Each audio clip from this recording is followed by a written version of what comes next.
an owner who had a last name fans despised, hiring a coach that the experts thought was crazy, But I got a plan, I swear to you. who traded for a QB that was said to be washed up. They said the Detroit Lions would never amount to anything, that it would always be the same old Lions. But this team, our team, has a new identity, defined and expressed by the crazy head coach, Doesn't matter if you have one ass cheek and three toes, I will beat your ass. led by the QB that nobody thought was good. Motor City Mania is in full swing and ready to start.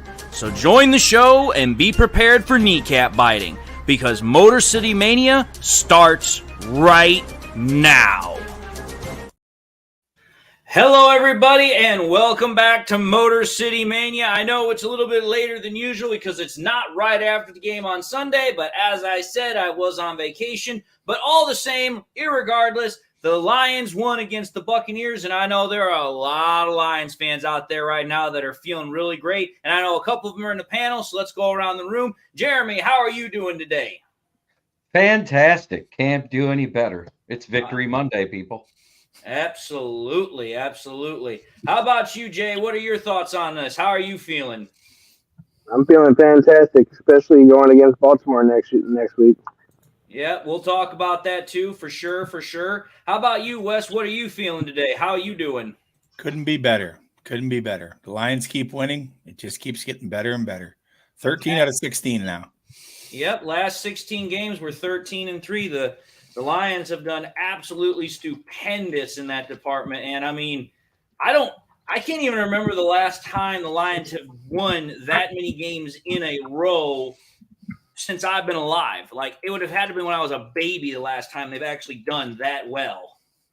So, I mean, just the fact that the Lions have done this well, the fact that they're doing as well as they are doing, regardless of, the fact that they're dealing with injuries, regardless of the fact that, they're on the road, just regardless of any sort of obstacle, regardless of any sort of issue that's going on, like, they're absolutely doing what they need to do. So I can't be more proud of the team. Just absolutely can't be more proud of what's going on. But as always, the same format remains the same. We're going to go around the room. We're going to talk. We're going to obviously take a look at these comments as they come in. We'll handle the topics as they go by. And with that, let's take a look at what some people are saying here. Robin's Nest popped in about a half hour before the show started, said, can't wait. Geoff Gennard said, this will be fun. Robin's Nest then says, I have a hard time believing we're 1.5 underdogs in Baltimore. Bet that changes as soon as Gibbs and others are cleared to play Sunday. He then clarified saying it's a 2.5 underdog. He then says, let's go. How about that birthday boy this week? Wow, he's referring to Jared Goff. His birthday was 2 days ago. He's now 29 years old. Mm-hmm. He also then says, going to start calling Brad Holmes Jon Snow, King of the North. I mean, you could call any of them that. I mean, they're doing pretty damn good up there. Nick Burton says Lions are going to go 16-1. Ooh. Let's not get carried away. I was about to say, I mean, we're going to do good, but I don't know we're going to do that good. Justin Davis says, what's up, David? How about them 5-1 Lions, dude? It's like somebody pinched me. I must be dreaming. Elizabeth Overland pops in and says, what a way to end my day with you guys. It sounds great. Braylon Dennis says 5-1 baby. Robin's Nest says 1991 was the last time the Lions won that many games over a 16-game period. Yeah, I think they were 12-4 that year. They might have won their last 8, but I'm not positive. It was a long time ago. Yep. Rick from Michigan says, David, start asking for comments to get your algorithm up. We love your channel. We want to see you succeed. Go Lions. Love to hear it. Thank you. Elizabeth Overland says, missed you guys last night. I would have done it last night. I really would have. But the problem is I was in Galveston with family. It's our last family vacation before I'm getting set to move up to New York here in literally like 2 weeks. So I'm actually going to talk about that probably after we get through these comments here to kind of give you guys an idea of what's coming up. But we'll get to that in a moment. Nick Burton says 16-1 Super Bowl champions. Chuck Osborne says, great game, awesome game. Greg C. says, started watching you shortly after the season started. MCM has turned into my favorite Lions podcast. Glad to hear it. Robin's Nest says, yep. Elizabeth Oberlin says, how about us fans? Oh, we travel well, and we'll talk about that. DC at 091 pops in and says, out bar hopping, may check in later. Have a great one. Well, hopefully you find a person of the fair sex to persuade yourself. Anyway, so before we get started with the topics here, what I was referring to earlier was this. Next week, for this game that we got up against the Ravens, I will do my normal, as I will, the stream for the game and then the after stream reaction show as normal. However, though, I am officially moving out of San Antonio, Texas on the 26th of October. And I will probably not be posting a whole lot of anything for about a week and a half to 2 weeks because I'm going to be going up to Michigan, spending time with friends and family. And then I got to move over to New York and get everything set up there. So there's probably going to be about a 1.5 to 2 week period where I'm probably not going to be doing a lot of anything. You might get something generic here or there, but there's probably going to be about a 2 week period where I'm going to pretty much go dark. And that's just because I'm traveling, I'm moving, spending time with friends and family.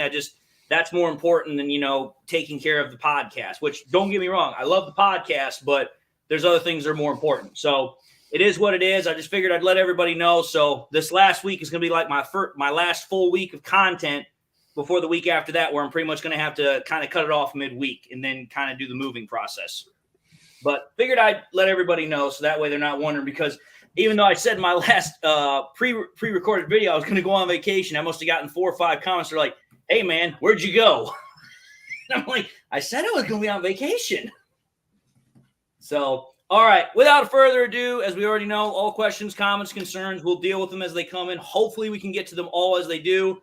And without further ado, let's get into our first topic. As always, we'll go with the same topic format as we always do. Jeremy will start us off here. So, Jeremy, first question goes to you. What were the biggest winners for the Lions' gritty win over the Buccaneers? What do you think? Wow. I mean, do you really have to label it to one? Dan Campbell, Ben Johnson, Jared Goff, J-Mo, Amon-Ra St. Brown, Netflix for the block of the year. There was a tackle of the year, too, because they tried to flag it, and then they realized, oh, New York called in, said you can't. That was Tracy Walker when he laid out, what was that, Godwin? Yep. Absolutely. I remember Jack that. Fox pinning him deep every chance he got. One time he got a little too much leg into it, and nobody thought he could get it there. They were like, oh, we'll let him punt. We're not even going to take the penalty. Oh, crap, it's in the end zone. Yeah, I mean, and here's the bad part about this is that I told this to Jeremy before I started the show. I only actually watched the game live for 2 quarters. That was the first quarter and the fourth quarter. I didn't see what happened in the second and the third quarter because I was out at Joe's Crab Shack with lunch with my family. So I literally missed the middle of the game. But what I saw in the replays, I was just like, damn, this is an impressive victory. But we'll get more to that later. Jay, what about you? What were the biggest winners from this win that the Lions had against the Buccaneers? Skip me, come back to me right quick. I got to take care of this customer. All right, that's fine. So, Big West, what about you? Biggest winners? The biggest winners, I thought the defense performed well. I think Tampa was like 2 for 12 or something on third downs in the second half. Anzalone had a good game. He broke up a few passes, made about 9 tackles. Just the blocking in general was just outstanding by the wide receivers, by the running backs, by the O-line, by everybody. That block by Netflix was like a Hall of Fame block. That was incredible on that touchdown by Amon-Ra St. Brown. So those are my big winners besides the obvious ones like Goff and Amon-Ra. I agree. And, I mean, for me, obviously the guys that you're talking about, I absolutely agree. Goff, he played an absolutely stupendous game. Dan Campbell did a great job managing the clock. Again, a very good game plan for both, Aaron Glenn and Ben Johnson. But, I mean, for me, it's just like, I think the biggest winners out of all this, again, were the fans. Because I know we'll talk about it later, but I just have to keep pointing it out there. Our fans just travel so damn well. When we're able to go into games at opposing fields, and we can chant louder than the home fans, and it's picked up over the public broadcast, that ought to tell you just how damn diehard and how loyal this Lions fan base is, that it will travel literally anywhere, because we traveled to Green Bay and we won there. We traveled to Tampa Bay. We won there. We've traveled to 3 different places so far And we've done so well in being able to just literally drown out opposing fans to where the opposing teams have to start doing silent counts because it gets so damn loud. I'm back. Oh, perfect. So I was just asking, I was asking Wes, I was asking Jeremy this, and I kind of answered it already. So biggest winners for the Lions against the win against, the Bucks. What do you think? Honestly, full team effort, kind of like everybody kind of said, defense, offense, special teams. Biggest ones to me have to be Craig Reynolds for stepping up when David Montgomery went down, and Ben Johnson for able to put up points when David Montgomery went down. Even though, I mean, I know it's not hard with Jared Goff, but that defense was playing really tough. So it was worrying me for a minute, and then they figured it out. Absolutely. So Ben Johnson to me has got to be one of the biggest ones to me. Absolutely. And again, I kind of go back to what Jeremy said. There were so many big winners. There were a lot of guys that really, really did a great job. Let's take a look at some. Oh, go ahead. I forgot to add one more. Will frickin' Harris. Oh, yeah, he got a pick. The big pick. That pick made him play better because he got his confidence back. Look at the way he played the rest of that game. Because after Bugs tipped that up in the air and he got that pick, and I said it in my podcast, and I also said it in somebody else's podcast. What happened to the D linemen just throwing their hands up in front of a quarterback? Mm-hmm. Get them big paws up there. Knock that ball down. Tip it up. So, absolutely. Let's take a look at some of these comments. Braylon Dennis says, congratulations, David. Chuck Osborne says, why help you and enjoy your new place? I've already hired a professional moving company. They will be taking my stuff and traveling with it across the United States. Because I'm sorry, I'm not traveling my entire ensemble all the way up to New York. That's just not happening. I'll pay somebody to do that. Gabriel Rodriguez says, wow, you're a 5-hour drive for me, but I'm in Harling, Texas, originally from Holland, Michigan. Nice. Nick Burton says, funny thing is that Tampa Bay fan was saying Baker Mayfield was a better QB than Jared Goff. Now he's saying Baker is trash. I mean, proof's in the pudding. Baker Mayfield looked absolutely horrendous in that game. Chuck Osborne says, Dave, I hope to join you at your new location. There you go. Okay, I had to get that through there. Elizabeth Oberlin says, safe travels and have fun in your new town. Roland Dace then asks, hey, Dave, is your wife in the military? No, she is not. Braylon Dennis says, JMO St. Brown were his two big winners. JMO definitely stepped up. We'll talk about that a little bit later. Robbins Nest agrees about Jack Fox. Monkey Spank says, Baker Mayfield is who we thought he was, a fraud, and then gives the point finger symbol. Chuck Osborne says, I agree with you, Jeremy. You picked all the right ones. Robbins Nest says, the defense, can we be honest here? Where the hell did this beast come from? After last year to this, what?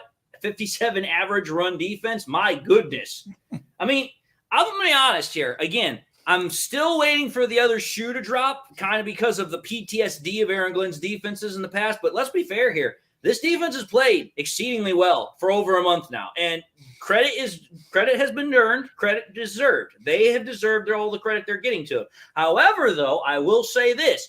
The Lions are getting set to go up against the Ravens, and the Ravens have got a top 5 rush offense right now. So for me, it's like, listen, this is your put up or shut up time. If you want to show that rush defense is as good as it is, hold the Ravens to under 100 yards. But we'll talk about that later. Oh, and coming to the show, we have Chris. How's it going, Chris? It's going all right. Can't complain. Absolutely. I was just asking all the other boys in the comment section, so I'll ask you, biggest winners from the game against the Buccaneers for the Lions, in your opinion?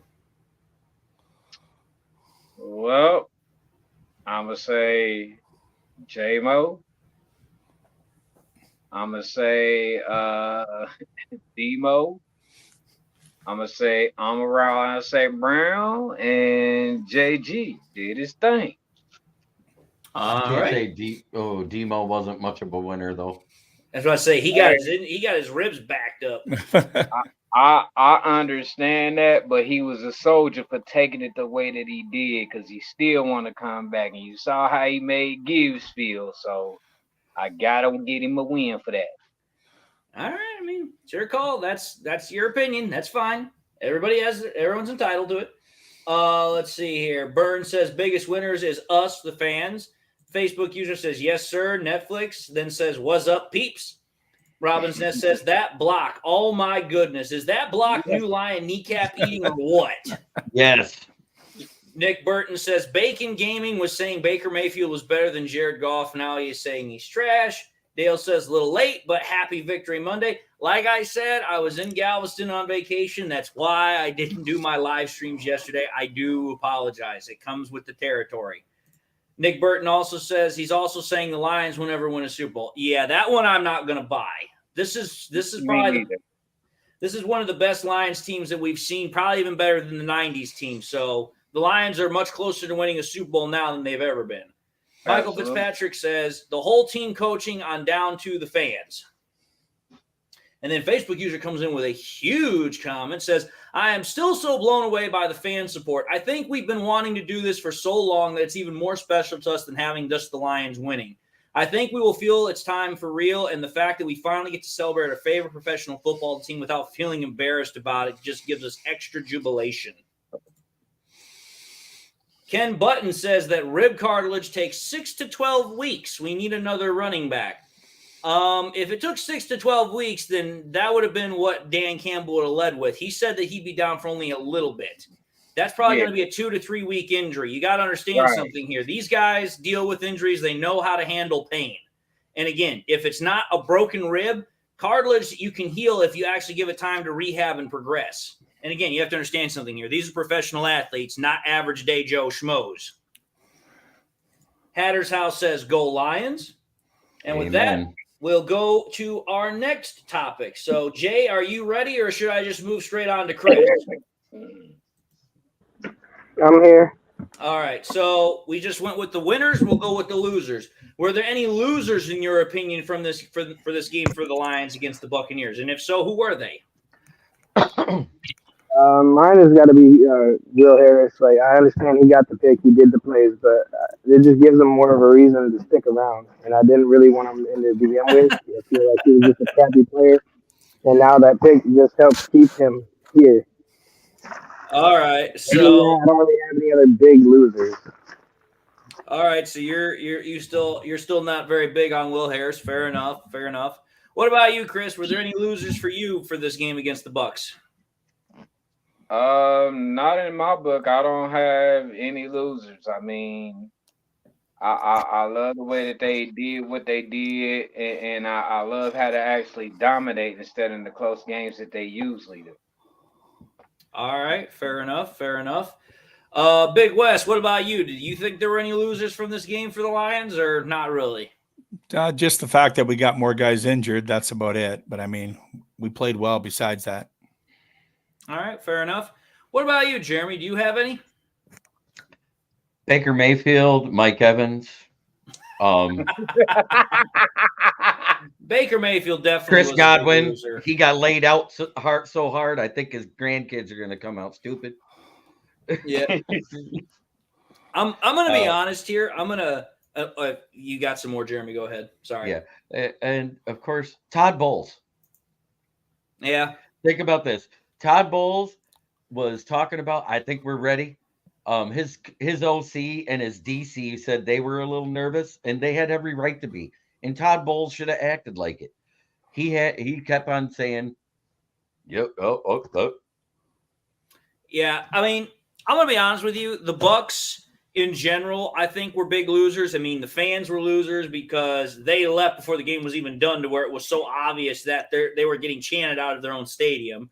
Baker Mayfield continues to look like a has-been. I mean, I get it. He's looked pretty good for the majority of his year in Tampa, but it's like, listen, he came crashing back down to earth against a really good defense with the Lions, which was exactly what happened when he went up against the freaking Eagles defense. He came crashing down to earth.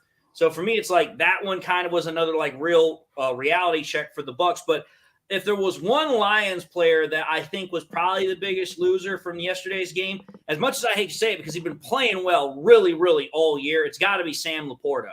Like, he'd been at a really high clip and doing really good for the first 5 weeks, and then yesterday he kind of fell off the map. He only had, I think, 3 catches, dropped a couple. Some were behind him, some were a little low, but it was like there were a couple that Goff got to him, and he dropped him. I don't know if it was because he was being careful with the calf strain or what, but it just seemed like Laporta kind of fell off the map a little bit yesterday, where some others kind of stepped up and did a little bit better. So I like this comment here that Bryant, is that Kostowski? yeah, What he asked. I can tell you right now, there was an anomaly the last season. When we gave up all those yards to Carolina, you got to remember they all came in the first half. Once they changed equipment, we held them to only 60 yards rushing and no touchdowns in the second half. If you take that game out of it, we were a top 10 defense rushing wise last year. It's carried over into this year. And because we added more depth in the secondary, the D line is almost healthy and the linebackers are playing better. That's where this rushing defense came from. Yeah. And I mean, don't get me wrong. I think the other thing that's kind of helped also is, and they talked about this at the start of the year and some of the broadcasts, is that the Lions went from specifically a 1-gap defensive line scheme to a 1.5-gap scheme, which allows more of those gaps to be covered up by the linemen, which allows those linebackers to roam more freely to help fill up other gaps that are being opened up, which allows better run coverage. So that's also something I'd add in there as well. But let's get back to these comments here. Ken Button continues to contend. He says that a rib cartilage injury takes 6 months for it to fully heal. Even if it takes that long to fully heal, it's not going to keep him out. He's going to play. Trust me. These are professional players. They'll probably take a pain shot, a painkiller, something or whatever, probably wear a flak jacket. That's going to happen. Yep. They already know that that's part of the job requirements. Robbins Ness says that Monty isn't a Deshaun Watson. He will play with pain.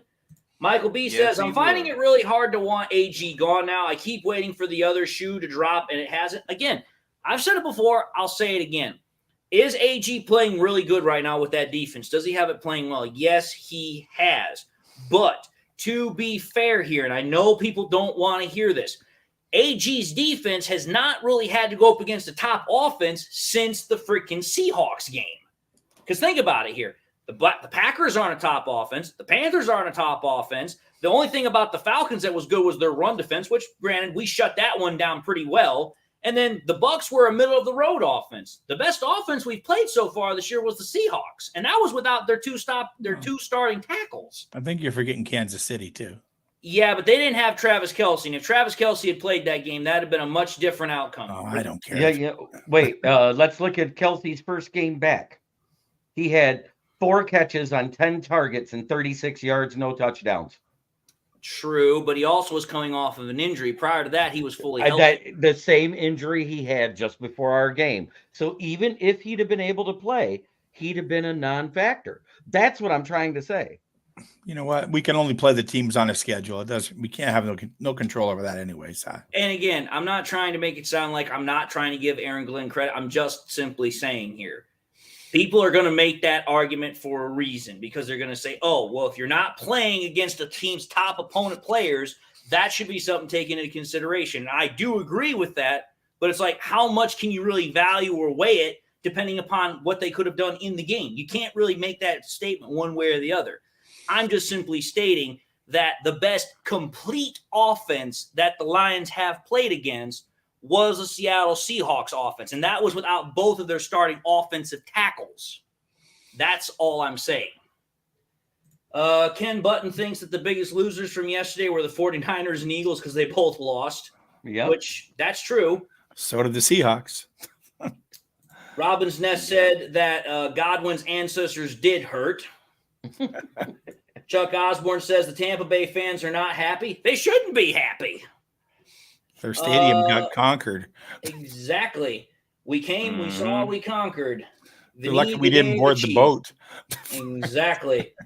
Rodney Fouch says they had pressure on him the whole game in regard to Baker. Michael Fitzpatrick says Laporta was blanketed in those drops. He was primarily covered by a linebacker. What was it? Levante David. He was playing really good coverage, I will admit. Who is the second best coverage linebacker in the league. Mm-hmm.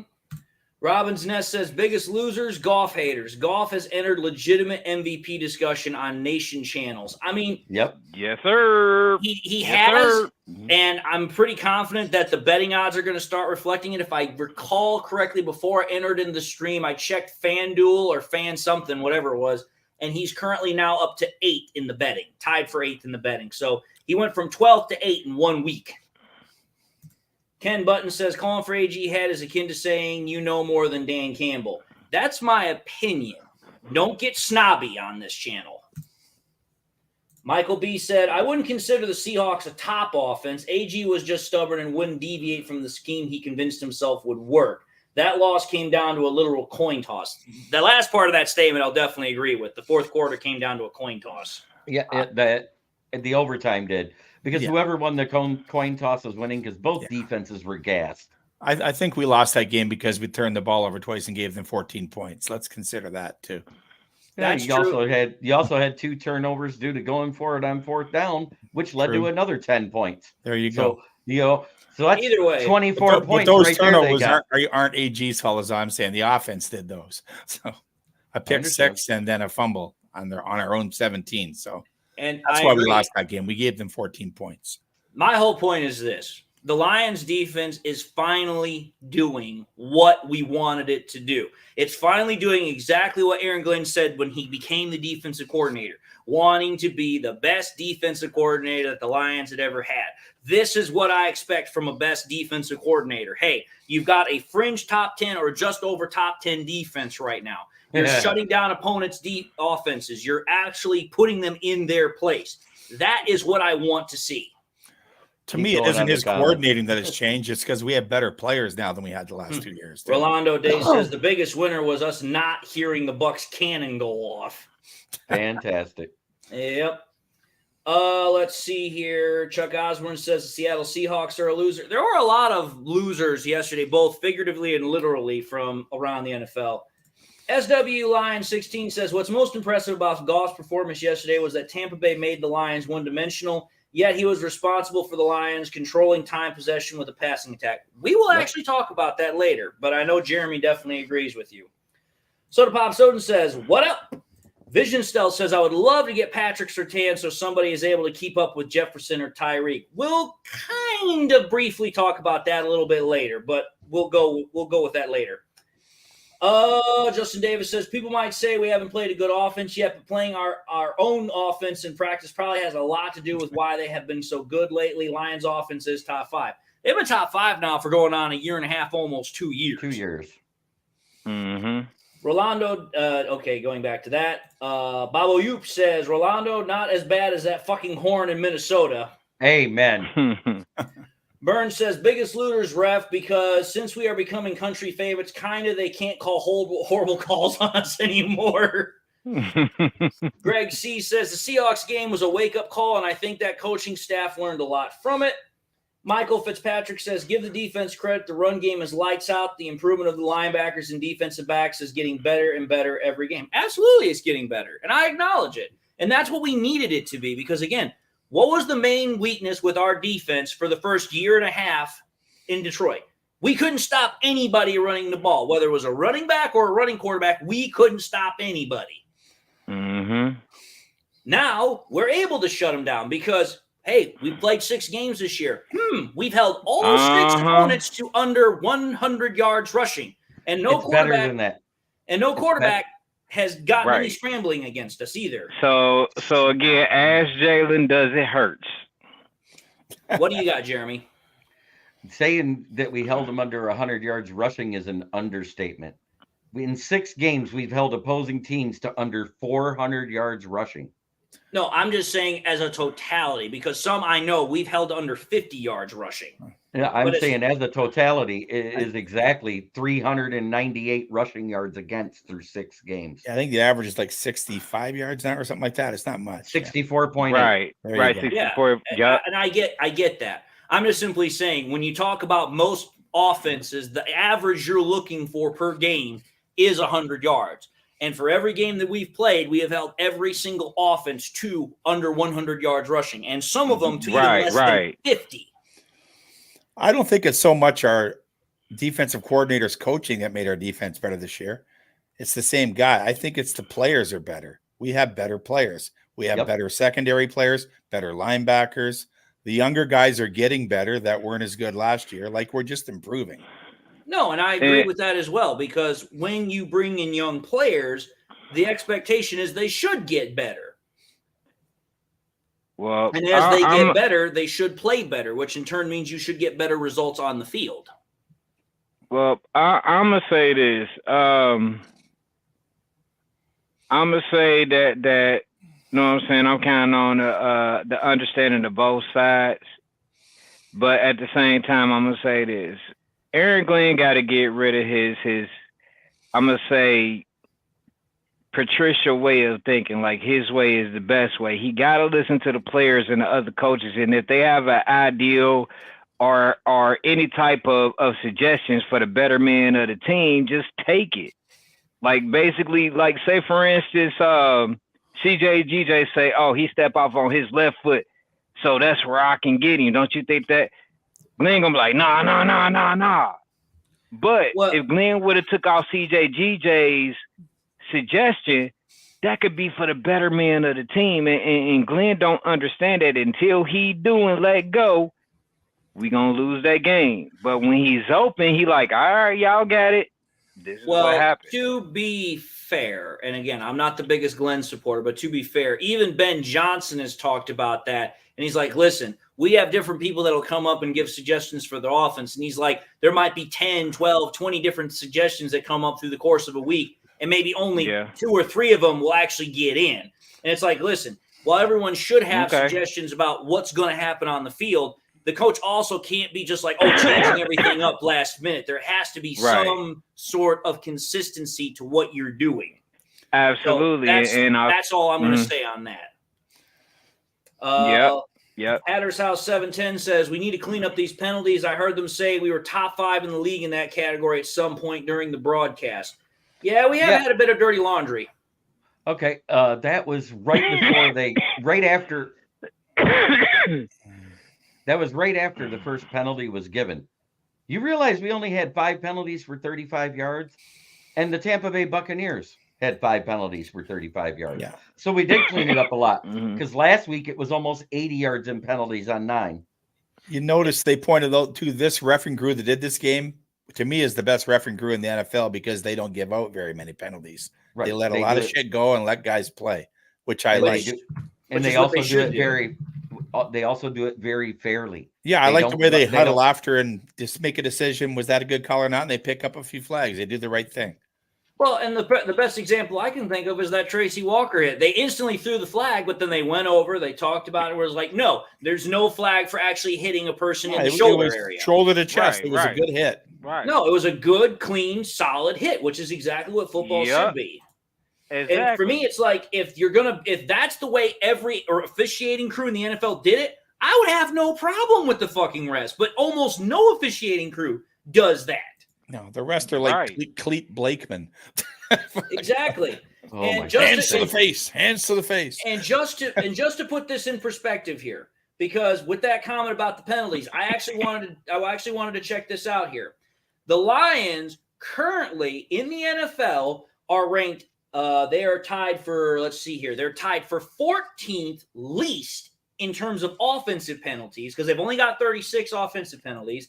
And in terms of defensive penalties, they're tied for 10th least, with the Carolina Panthers with 32. So the Lions actually are not anywhere close to the most penalized team. They're not even over the top, over the bottom half of that ranking matter. That was that hater Daryl Johnston making that statement. We haven't been the top 5 in penalties since 2019. Yeah, and there was probably a reason for that. Could it possibly be Patricia trying to do stuff that didn't work? But whatever. Dale says San Francisco got taken down by a great Browns defense and a backup quarterback. Just proves that saying any given Sunday is alive and well. Facts. Yep. True story. PJ Walker. Mad Widget says we need to contain Lamar. We can stop the run, but we need to adjust for mobile quarterbacks. Geno was very mobile. So was Patrick Mahomes. And neither one of them really did a lot. No, they didn't. Yeah. And then the quarterback that we just played, he's a semi-mobile, but he didn't use his legs as much. He only got Braylon 6 Dennis yards. is asking, where's our defense ranked right now? We're ranked, we're tied 12th in points given up. We are ranked 12th in yards, and that's total yards. We are ranked 22nd in passing yards given up. We are ranked first in total rushing yards again. And let's see here. Scoring drive percentage, we are ranked 9th. And turnover percentage, we are ranked, hold on a second here. We're ranked 15th. So in some areas, we're really good. And in other areas, we need to do a lot better, especially passing defense. But yet, these numbers do not reflect this week yet because it doesn't get updated till after Monday Night Football. Right. Actually, these numbers are up to date. They include the 6 games. No, but they say 6 games, but they do not adjust where you fall until after Monday Night Football, and all of the week stats are tabulated. You stay where you were from the week before. You don't move. That makes sense, because how could they know how the teams on Monday night did then until they in that standing? So fair enough. But either way, the numbers for the most part will probably fluctuate at most, maybe a spot or 2 or 3. It's not like you're going to go from being the top to the bottom in 1 week. That'd be ridiculous. Where was I? Okay, Baba Youb saying, thinking 2 weeks for DeMont, that's painful if it's a rib cartilage injury. I've already expected that he's probably going to be out through the bye week. We're probably not going to get him until after the bye week. Yeah, we're going to have Gibbs. Well, it looks like we're going to get Gibbs back anyway, so we might be okay. Yeah. I mean, Gibbs should be back this week because that hamstring's now had 2 weeks. With Gibbs and Craig Reynolds, I'm not worried. We can get by with that. Right. You know, Zigbo didn't do too terrible either.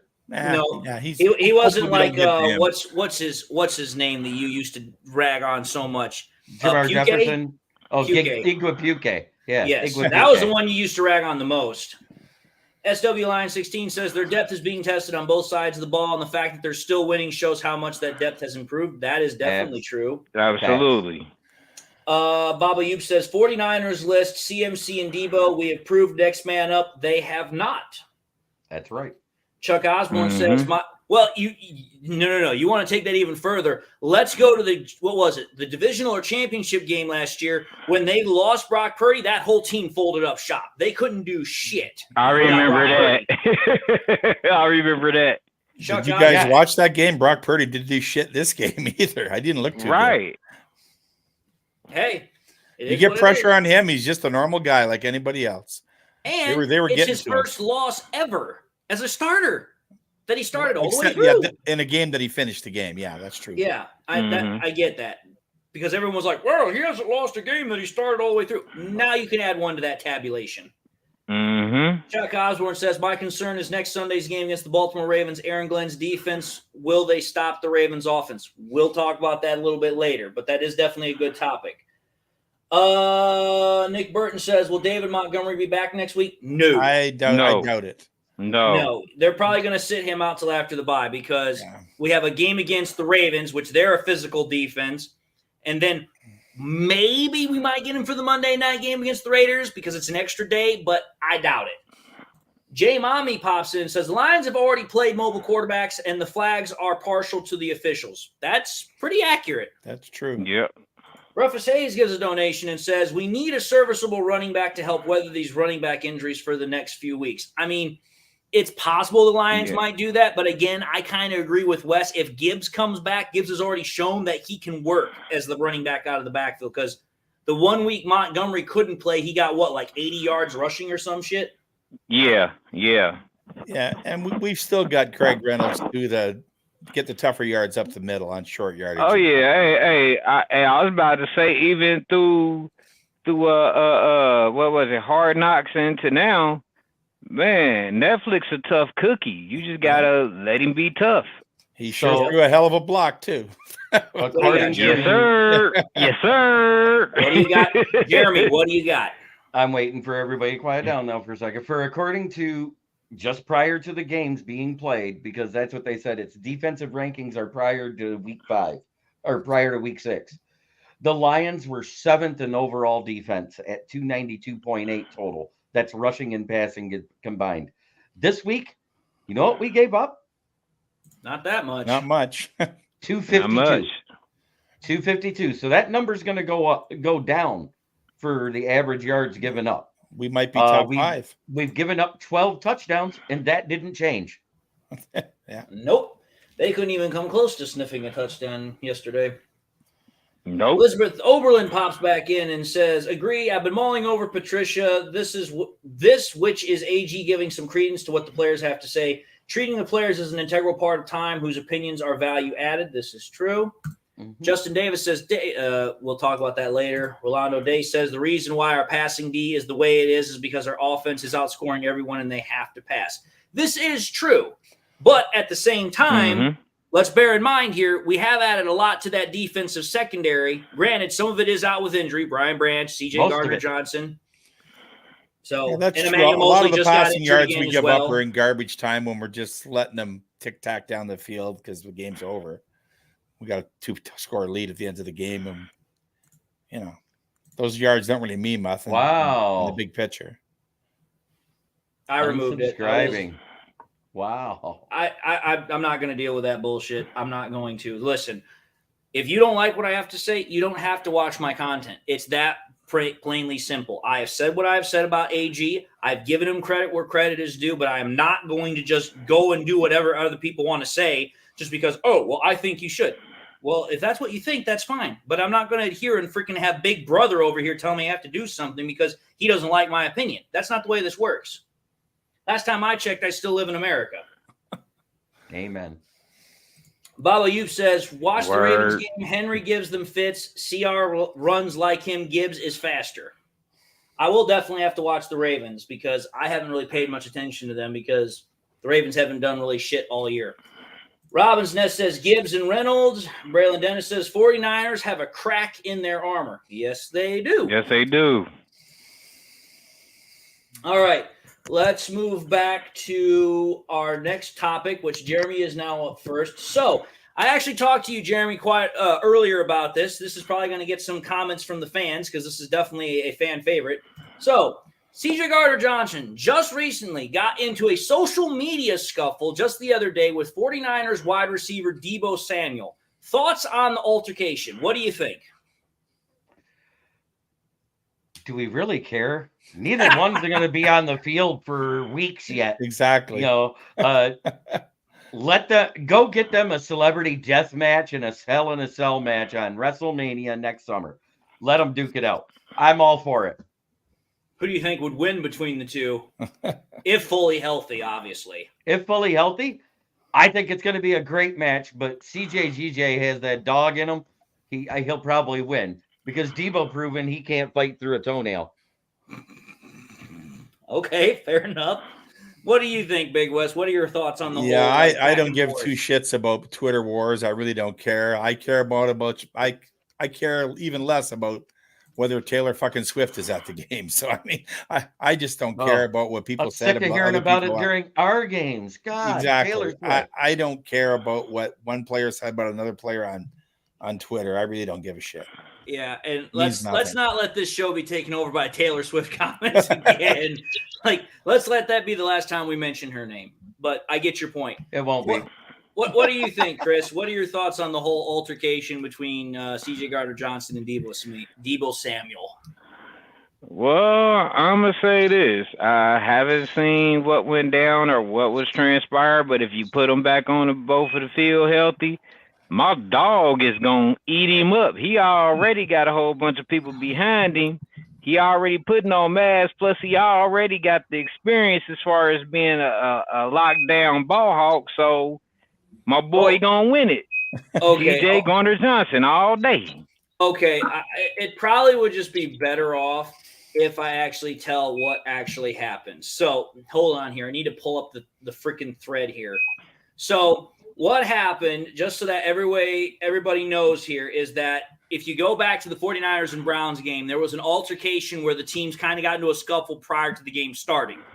Well, what happened is during that confrontation, Deebo Samuel apparently stepped away from somebody until Trent Williams stepped in to kind of take on the players, the big fucking tackle that nobody wants to deal with.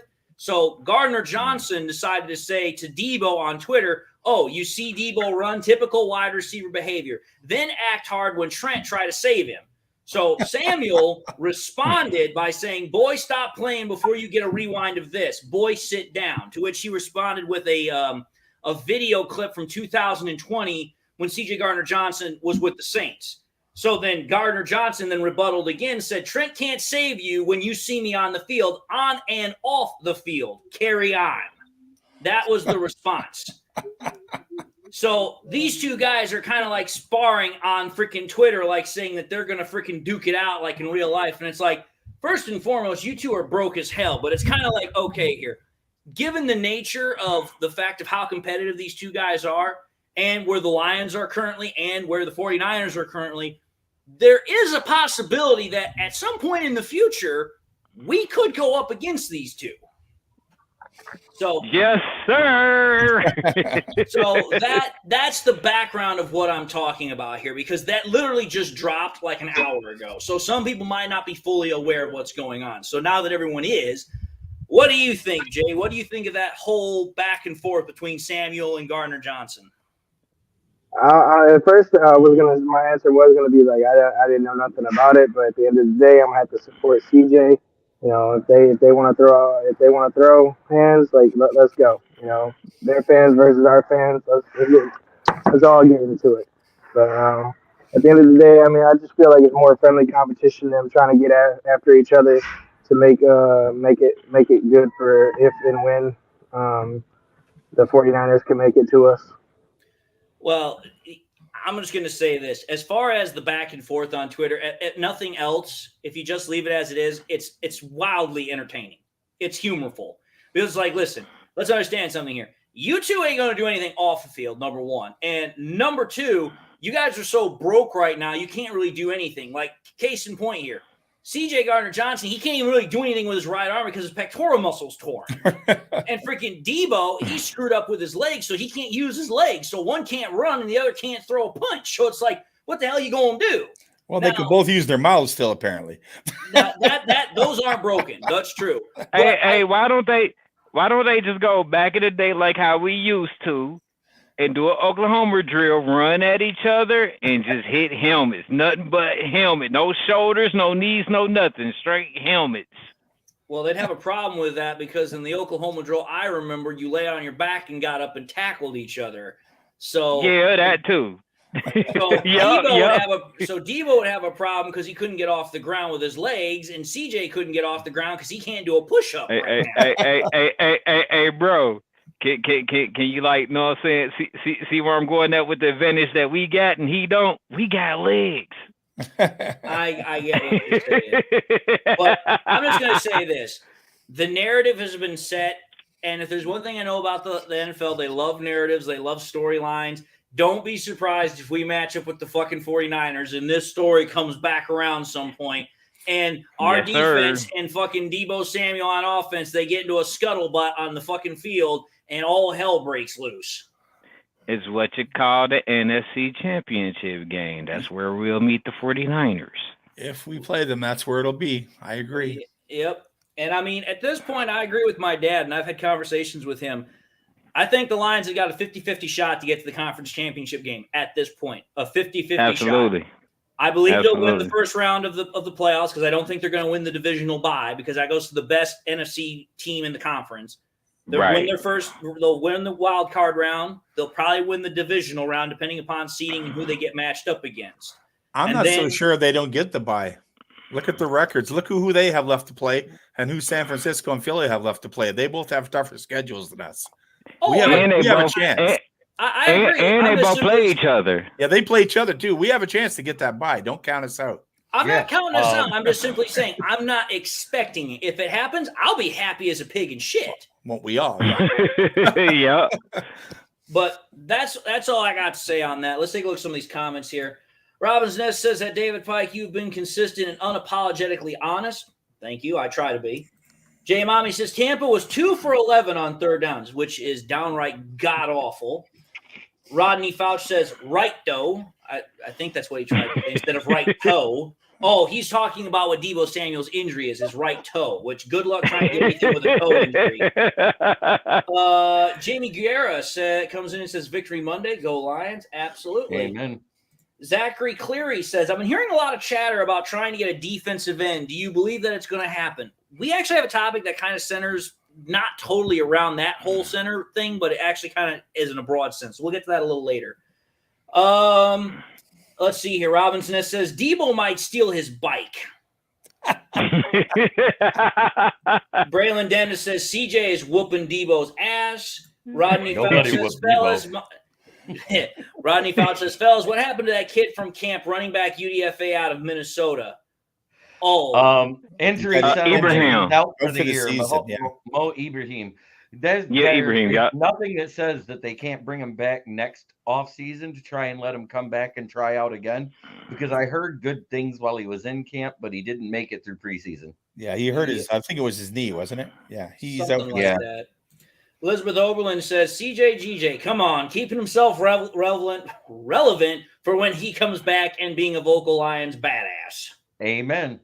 Jay Mommy says, Gardner's just getting in his head. That's what I like about him. Rodney Fouch just gives a bunch of smiley, laughy faces.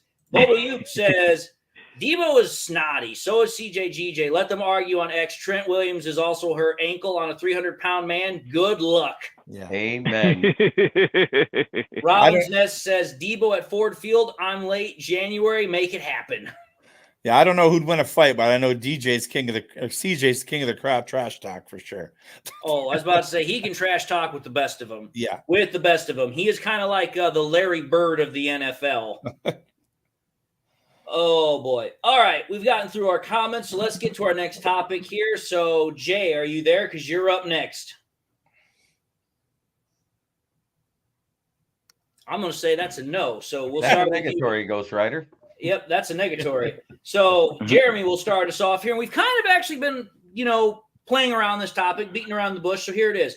The Lions have started off to a 5-1 record now and are in a three-way tie for the best record in the NFL with the 49ers and the Eagles.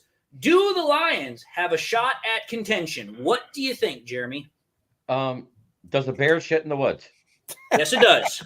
Does a bear shit anywhere it wants? A real-life bear, not a Chicago bear. Pretty much. Okay. So that being said, we're 5-1. We've went through the hardest part of our schedule already, boys. We've only got like 3 hard games left on it. And when Ravens, I say 3 hard Chargers, and Cowboys. Okay, sorry, 4.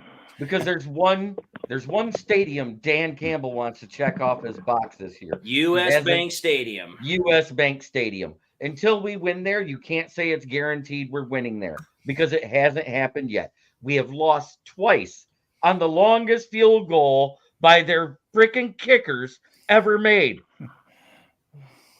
With a half of a foot. So, yes, we can win it. And with the 49ers and the Ravens and the Eagles all going, and the Cowboys right now are in a 6 to 8 game stretch of their hardest games. Which means most likely a lot of injuries and a lot of losses. And a possibility of losses. There is no reason to think that this team can't go 12-5, 13-4 right now. I'm not going to say 16-1 because that I don't want to jinx that probability. But you're saying there's a good probability that the Lions might only lose like a handful of games this year. Right. I said 11-6 was my record prediction right off the gate. And that was with me thinking we'd be either 3-3 and 4-2 at this point. But instead, we're 5-1. So we're 5-1. And I've heard all the other fan bases in this group that I belong to, which I don't want to name because we've all been there, David. Yes, we have. But they are saying, you guys are frauds out of everybody. I was like, who's the only ones that haven't lost to a bad team yet? That would be us. That would be us. I like this comment by Bobo Yuke. He says, is the Frogs' ass watertight? We're in the playoffs, hoping the UAW strikes don't hurt our away presence. Amen. I even defended that against somebody. Somebody says, oh, no wonder why the Michigan Detroit Lions fans can travel. They're all on assistance and government checks right now. I said, you know how stupid you look? I sit there and I said, if you go look up any national emergency where stuff has had to be donated, Michigan is in the top 10% every time for the money that any emergency has received. We were the birth of the big three of the auto industry in America. This is one of the hardest working states in America. They can take that stuff. I said, maybe you should try to focus on trying to find your next date at your family reunion. I was And about to as the say, president, well, I'm just going to be honest here. I mean, you have to think about it. Let's go back to the 2008 recession. When that happened and the auto industry was hit the hardest, it affected the entire country. There was a reason for that. There was a reason for that because Michigan had a lot of auto industry people shutting down and declaring bankruptcy. The only one that didn't declare bankruptcy was, who was it again? That's right, Ford. Yeah, because guess what? They own the Lions and they had a profit. and I was about to say, as the president, I approve this message. W just says 25-year union guy. There is no government check. Amen. No, it ain't. Okay, and so I know that I got family there. I was about to say, my grandfather, he worked with GM till the day he retired. Till the day he retired. My great uncle, was a union man, worked the line, did his job for 20, 30 years with GM. I've got a lot of respect for the big three up in Detroit. Doesn't matter if it's Ford, doesn't matter if it's GM, doesn't matter if it's any of them. I have a lot of respect for them. There's a lot of hardworking people up there. Hey, my uncle worked for GM and just retired. This is his 70th birthday this year, so he retired about 4 years ago. Yep. He worked hard. You have to. You have to these days, but that's kind of a slight off kilter, but I do appreciate the comment and the topic. So Jeremy just went. So Wes, what do you think? Do you think the Lions at 5-1 have a shot at contention? Well, before the season started, I said 12-5, but now I've upped that to 14-3 is realistic. I just don't see who's going to beat us. Outside of Baltimore, maybe the Cowboys, but I think we can take them. And the Chargers? I don't know. Like, we really don't have anybody that scares me. I think we should be favored in just about every game. The fact that we're underdogs to the Ravens. Well, not by much. What, 1.5? They're pretty much calling it even money. I'm betting on us. I'm betting on us. I mean, we've always been great with the over-unders. Always been great with those. So, yeah. We have a decent chance of even getting the bye. I can see it.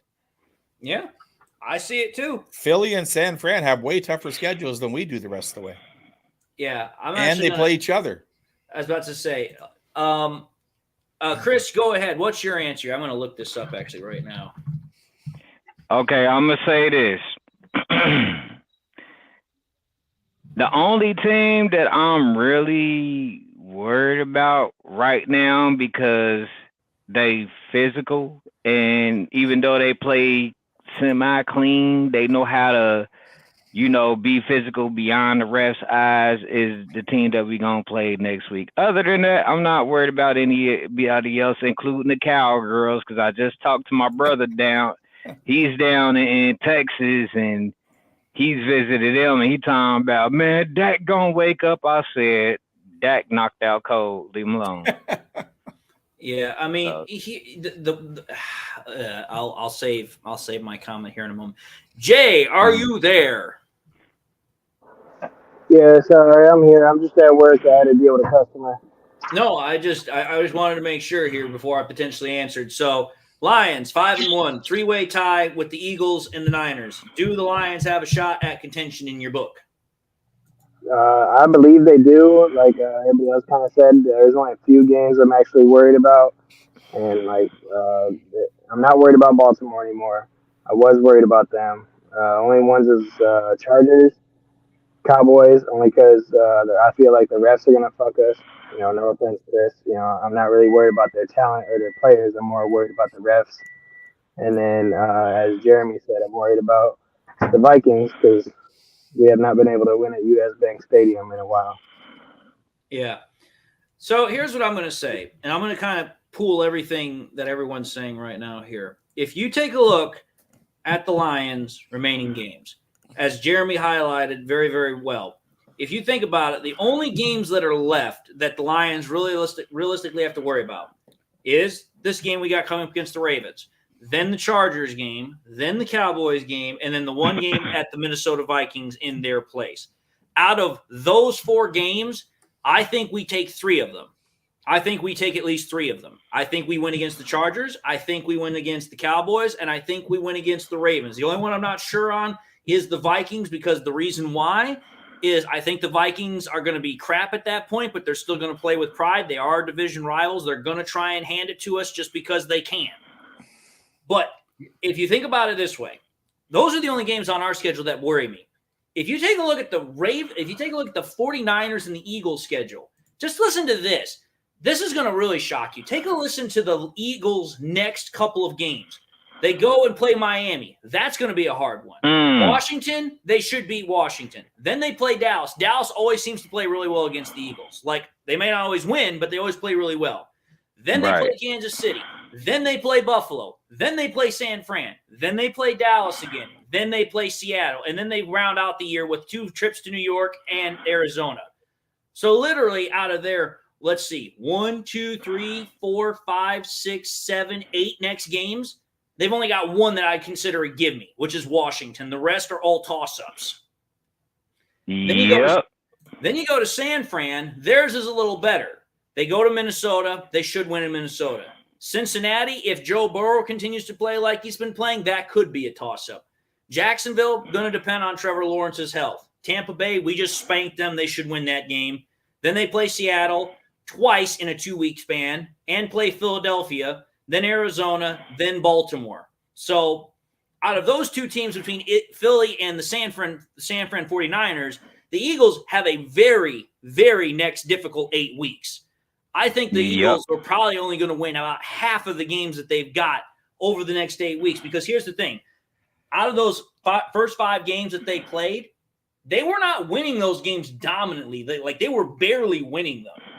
So for me, it's like, unless the Eagles kind of wake up out of their hibernation, they actually could lose a couple of games coming up the next 8 weeks. The 49ers, I still expect they're going to do pretty well. They're probably still going to win 12, 13 games. That's the way I'm expecting it, at least anyway. So do the Lions have a shot at contention? Absolutely they do.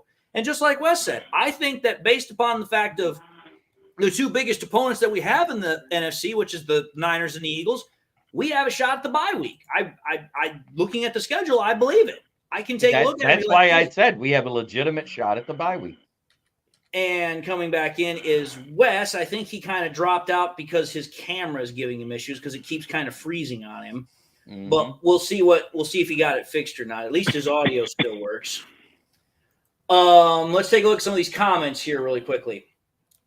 Braylon Dennis says, abso-freaking-lutely, he thinks the Lions have a shot at contention. Jay Mommy says, with Pascal coming back and Campbell playing some edge, I think that the Lions might look for backups in other areas. Robin's Nest thinks 14-3 is possible. Very possible, he says. Braylon Dennis says, it's funny. Last year, 1-6. This year, 5-1. That is a very interesting turnaround. Let's see here. Bobo Yoop says, yes, 14-3. We can invade SoFi. And Jesus, do we need to spank Dallas? I hate them. An overpriced, overrated Dak is Romo 2.0. Chocopotamus. My boy. I think he meant chocopotamus. I think so, too. Brent says, we need to beat down Dallas. Braylon Dennis says, the Chargers worry me, too. He says, worry me, though. Zachary Cleary says the Cowboys are frauds. Brent says, I don't believe that the Chargers have a good defense. No, they don't have a good defense, but Justin Herbert's still as good as any other quarterback in the NFL. Michael B says, Cowboys are about to play the Chargers now. I'll see who I'm more worried about shortly. The Cowboys should being the operative word, win that game. But if they don't, I'll be surprised. Are they at home, Dave? No, I think the Cowboys are traveling to Los Angeles. Yep, they're on right now. So there you go. But even still, the Chargers, because of Brandon Staley, they have not been able to do anything. I think in the entire time Staley's been the head coach, they've gone to the playoffs one time. And that's with Justin Herbert, who's one of the best young quarterbacks around. kind of like right now, what's going on with the Chargers is what happened with Stafford early on in his career. Yeah. David Culver says, sorry, guys, about the Big Three Motor Company. Don't forget American Motor Company also, who helped build Michigan, build this country. Mm-hmm. Robbins Ness says, all you have to do to beat the Chargers is give up 5 interceptions and go down 25 points. I mean, that's an interesting way to win a game. No, because that's what the other team did. They were down 25 points to the Chargers and threw 5 picks up to that point, and they came back and got beat. Yep. All right. So at this point, we'll start with you again, Jeremy. So this one I know is going to be definitely a comment that you're going to have fun with. So here we go. Despite the fact that the Lions are 5-1, some haters and doubters have highlighted that the Lions' opponents during that stretch have a combined record of 8-14. Have the Lions won because of a weak schedule, or are the records misleading of 8-14? It's pretty misleading, seeing how 6 of those losses were the Pampers. I say the Pampers because they took Bryce Young by trading away their best weapon and 2 first-round picks, makes them full of shit. This is a good point. Because if you take out the Panthers' 6 losses, it then goes from 8-14 to 8-6. Because let's see here. The Chiefs, I think, have what, like 4 of those wins? Didn't we give 4 teams, one without a loss, their only loss, and then the other one's their second loss? Except at the time we beat them, yes. At the time, that's what I'm saying. At the time we beat them. Yes, because when we beat the Packers, Ritter is still winless on the road. Don't pick them to win again. Fair enough. What do you think, Chris? What are your whole thoughts on people starting to say that the Lions are 5-1 because we've gone up against supposedly weak teams? Well, I'm just going to tell everybody and them haters and whoever else, we are not Minnesota. We don't sell Cinderella games. Fair enough. Jay, what do you think? What are your thoughts on the whole thing? My thoughts are that people need to shut up before Detroit comes and shoves their foot in their ass. They need to realize what kind of team we have. They need to realize what kind of team we have. We're not the same old Lions. We're not the give up in the fourth quarter Lions. We're not the get your ass whooped Lions. We're the Dan Campbell Lions. We're the Lions that bite your fucking kneecaps and hit you in the face and tear your ass up. And at the end of the day, you'll be looking at us like, holy shit, who the fuck are these guys? We're the Lions that retired Aaron Rodgers. They need to realize that. Here's what I'm going to say about this whole thing, because this is actually kind of an interesting topic for me because of a couple of things. First and foremost, I do agree with you, Jeremy, because it's like, listen, if you take a look at the fact that if you take out the Panthers' losses, which everybody knew the Panthers were going to suck because, well, let's think about it. They've virtually got nothing on offense, and they've virtually got nothing on defense. They've got a brand-new head coach. They have a brand-new quarterback who can barely see over an offensive line. So for me, it's like, okay, you already knew the Panthers were going to suck. Then you take a look at the other teams we played against. Okay, Desmond Ridder, the Falcons, they're a team that kind of does okay every year, maybe gets 7-8 wins. They're not going to do a whole lot. The Packers, they're kind of rebuilding because they've moved on from Aaron Rodgers, brand new quarterback. Okay, everybody kind of knew that. But wait a minute here. That's only 3 of the teams we've played against. Who are the other 3 teams we played against? Oh, that's right. The Chiefs, who are the defending Super Bowl champions. So there's that. The Seahawks, who were a playoff team last year, and the Bucs, who were a playoff team last year. So out of our first 6 opponents, we played against 3 playoff qualifying teams last year. So and when we played the Falcons, they were tied for the division lead with Tampa Bay at that time. Yep. So they were in playoff contention at that time. They were 2-1. They were leading the league in rushing at the time, averaging 176 yards per game. Yep. And again, when we played the Packers, they were 2-1 when we played them on Thursday Night Football. When we played the Chiefs, they were the Super Bowl defending champions, so they were still in their house. At their house, so they were still considered the best team in football. We played the Seattle Seahawks, a team that went into the playoffs last year with, what was it, a 9-win record, a 10-win record, something like that. 9-8.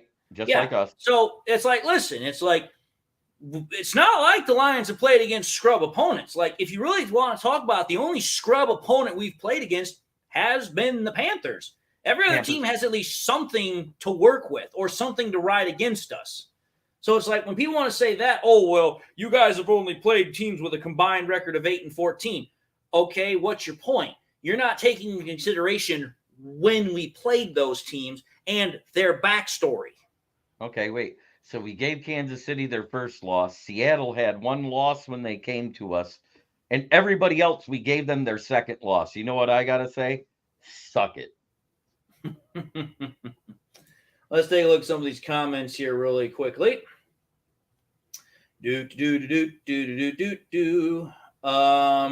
Robbins Ness. Oh, sorry. That was where he started. That's where we stopped last time. Brent says we have a good D and offense, David. I'm sorry, but I'm not just worried about them. I think he's talking about the Cowboys or the Chargers.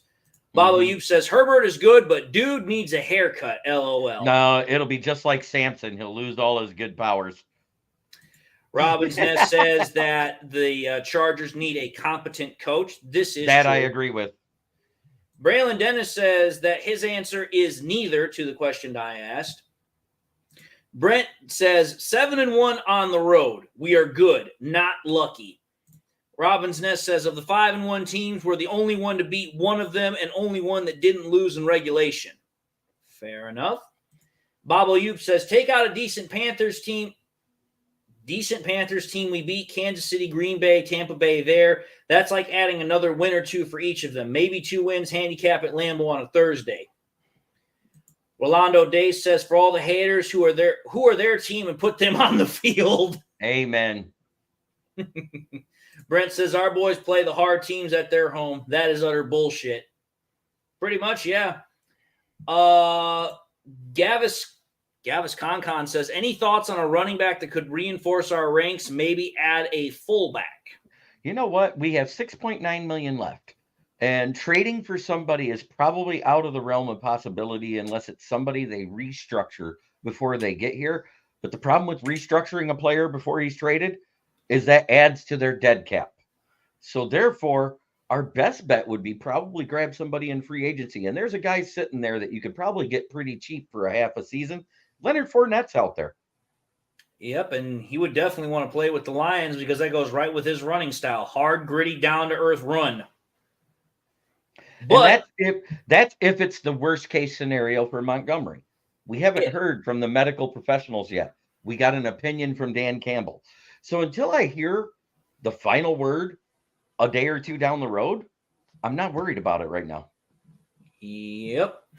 Chuck Osborne puts 2 comments back to back. He says the haters need to start keeping their mouth closed. The Lions are doing a lot better than they've done in 3 years. And then says positive haters keep their mouth open while enough flies will go into it. So I like the comments. So without a further ado, we will then move off of that topic. And Jeremy kind of actually just gave his answer on this topic. So I'll actually kind of move to Chris here if he's available. But if Jeremy wants to answer, he most certainly can. So the topic is this. David Montgomery, who's been one of the driving forces for the Lions offense, left the game yesterday with a rib injury, which we now know has something to do with cartilage. And so Campbell then confirmed that he will be, in his own words, down for a little bit. How concerning is the injury? So it looks like Chris and Jay are out for the moment. So, Jeremy, the floor is all yours. It is very concerning because he has been the running game. Well, that is true. He pretty much is the driving force of the running game. Without him, the running game's kind of been like non-existent sometimes. Anemic is the proper word. True. Anemic. I mean, I said it before, I think it was last week's show, that of all the acquisitions that Brad Holmes picked up this offseason, either through the draft or free agency, David Montgomery has been one of the best ones because he's been one of the most productive ones that we've gotten. Right. And it's like, listen, you consider all of the production that David Montgomery has done for us in the running game, which allows us to set up the play action, which allows us to set up that entire offense to run. If he's not out there, we then have to start looking at Gibbs, which, again, I like Gibbs. Gibbs has done well when he did fill in that one time, but it's like, listen, is Gibbs ready to actually take that full workload if he needs to? I don't know. I would like to think he is, but we haven't seen it yet. And while Craig Reynolds can be good in a pinch or two, he's not a guy that I would expect to fill in the entire season. And the same thing for Devin Ozigbo either. So again, like you said, depending upon how bad that injury is, maybe a Leonard Fournette, you bring him in on a 1 year, maybe $3.5 million deal, something like that. That would be a very, very profitable solution because his running style is very similar to Montgomery's. So it looks like Chris is still out. He probably is taking a cigarette break if I had to take a guess. So, Jay, what about you? What do you think? How concerning is this injury for David Montgomery? I mean, I'm concerned, but then at the same time, I'm not. The main reason why I am concerned is because, like what you guys all said, we've all seen David Montgomery behind this offensive line. He's been a beast. But the only other reason why I'm not concerned is because I really want to see what Jahmyr Gibbs can do. I understand he's not the power back and whatnot, but I really want to see what they do. I want to see him light the field up. I want to see him take charge and whatnot. But I would not mind seeing Leonard Fournette as a power back, only because I don't really like Craig Reynolds that much. Not to say like he hasn't done good for us, because he has, but as that second premier back, I just don't know if he's there yet. All right, fair enough. Fair enough. That makes sense.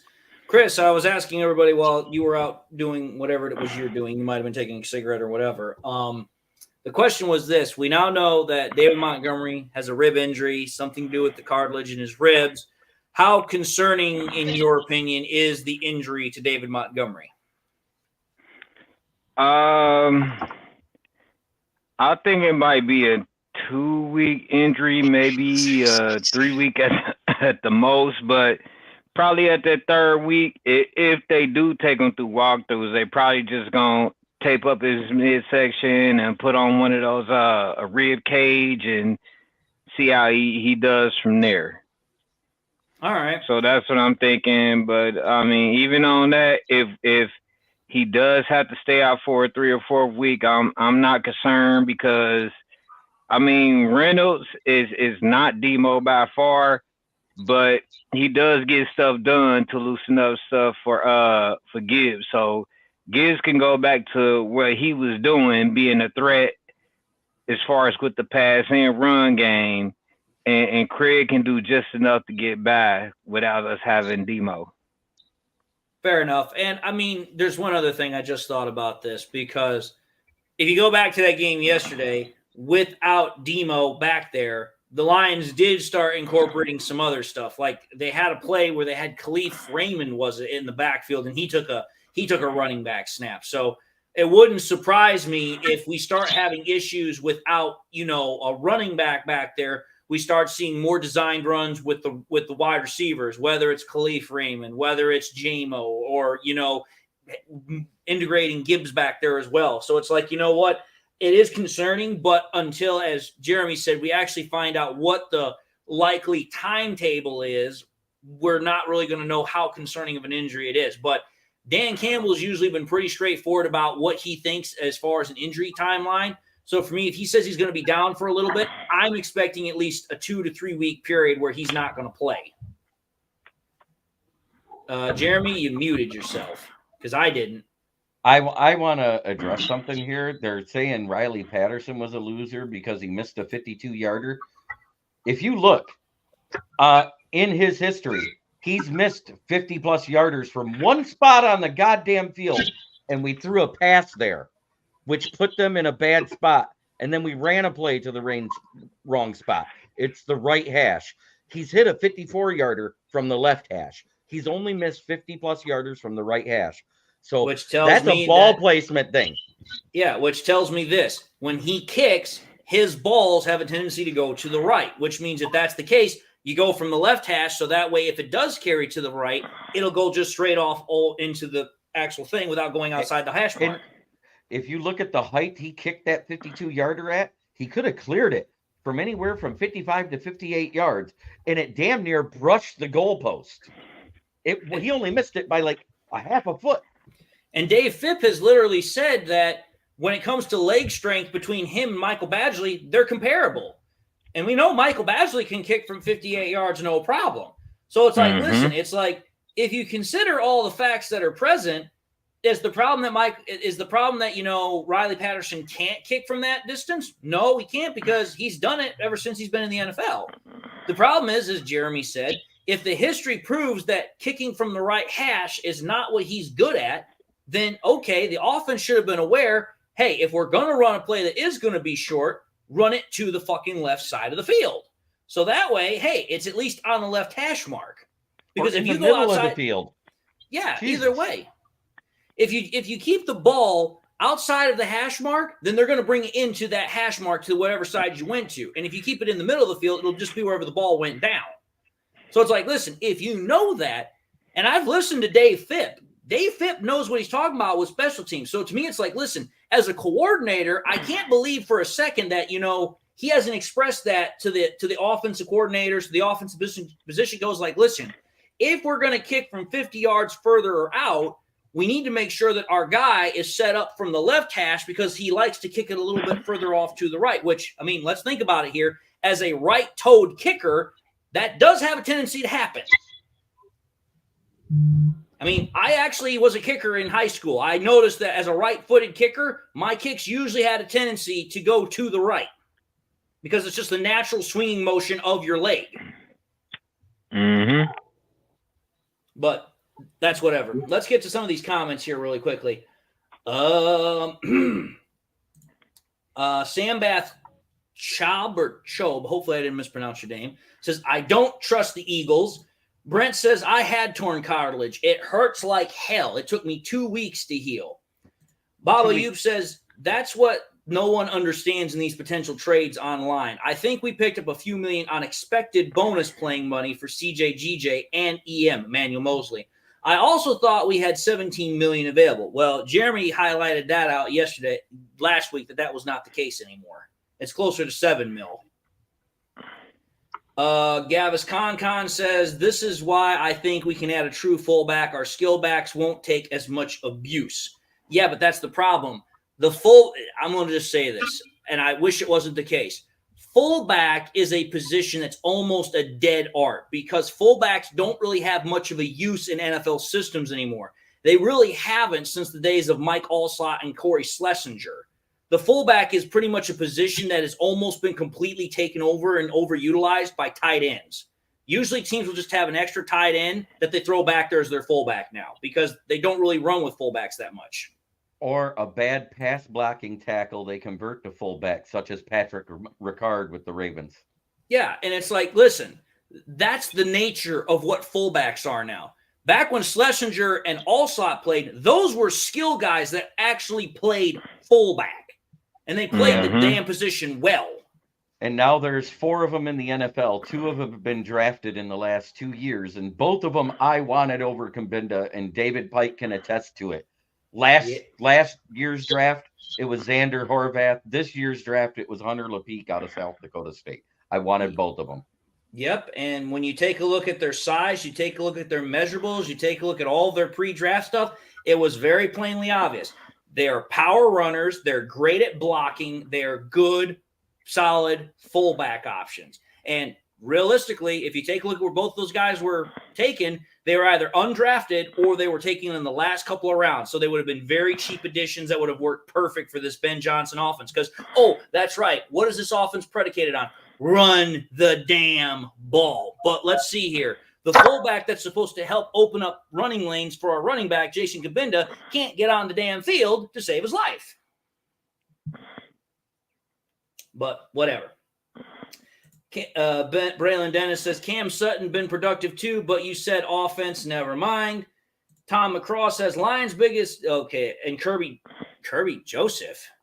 Joseph wasn't even our worst-rated PFF player, believe it or not. It was the guy who got the pick. Was our worst-rated PFF player.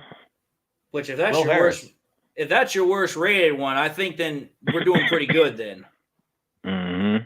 Bobo Youp says, these sites that think we should trade for Max Crosby are hilarious, given he makes more than our entire defensive line, LOL. Surtain, too, seems affordable. That takes every penny of our available salary cap, leaves no money for depth signings. Yeah, exactly. And I mean, think about it here. The Raiders, I said this in a previous episode, and I'll re-emphasize it here. The Raiders just signed Max Crosby last year to a 4-year, $100 million contract. They are not going to trade him. He's one of the best edge rushers in the business. He's one of the few players they actually have that's actually worth a damn with that franchise. And if they do trade him, they're not going to trade him for cheap. He's gonna at least require a first and probably a third or fourth round draft pick.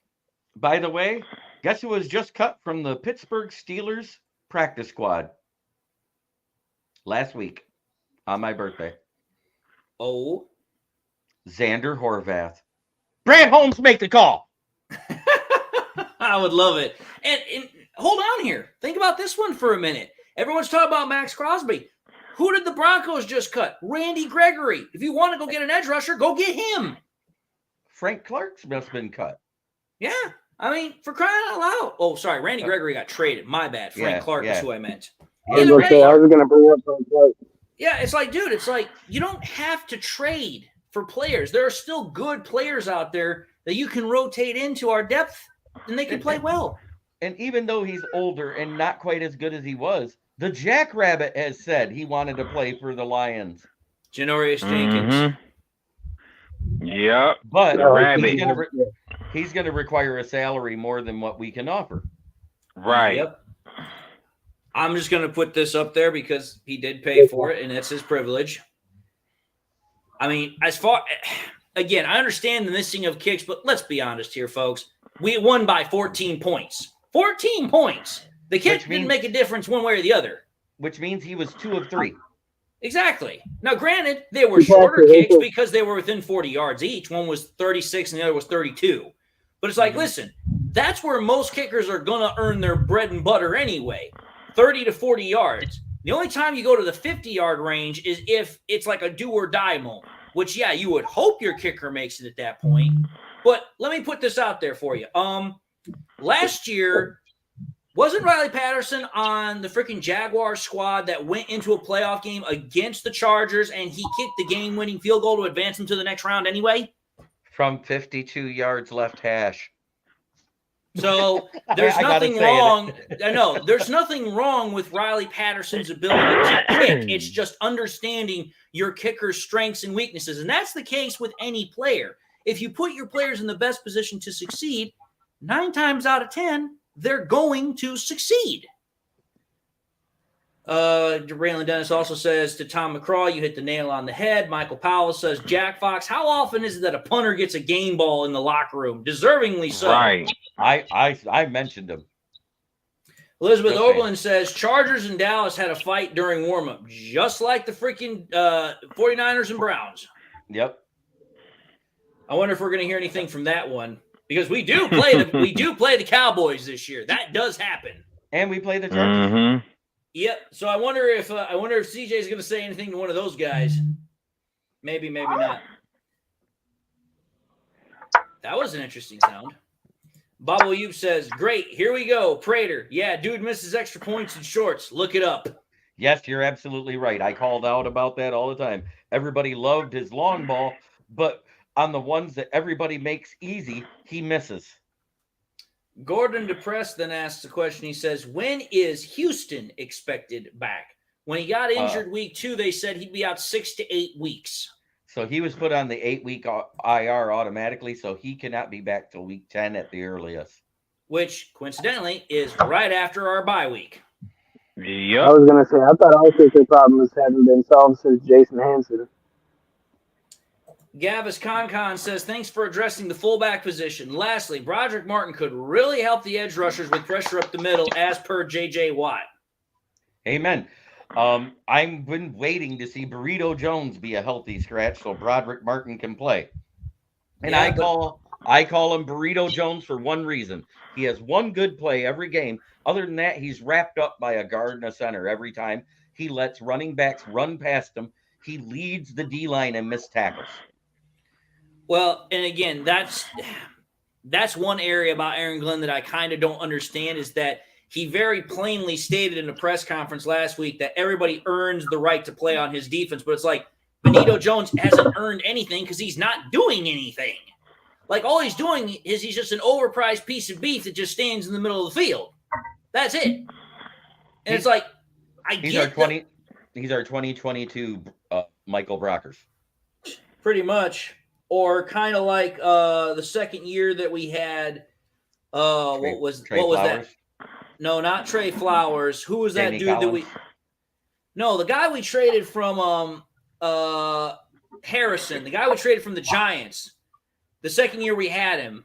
Oh, Damon Harrison, Snacks? Harrison Smith. Yes, Snacks Harrison. Mhm. First year we had him, he was great. That second year, he was absolute dog ass. He couldn't do shit. He was just a big, overpriced piece of beef in the middle of the line that couldn't do shit. Kind of also like Haloti Nada as well.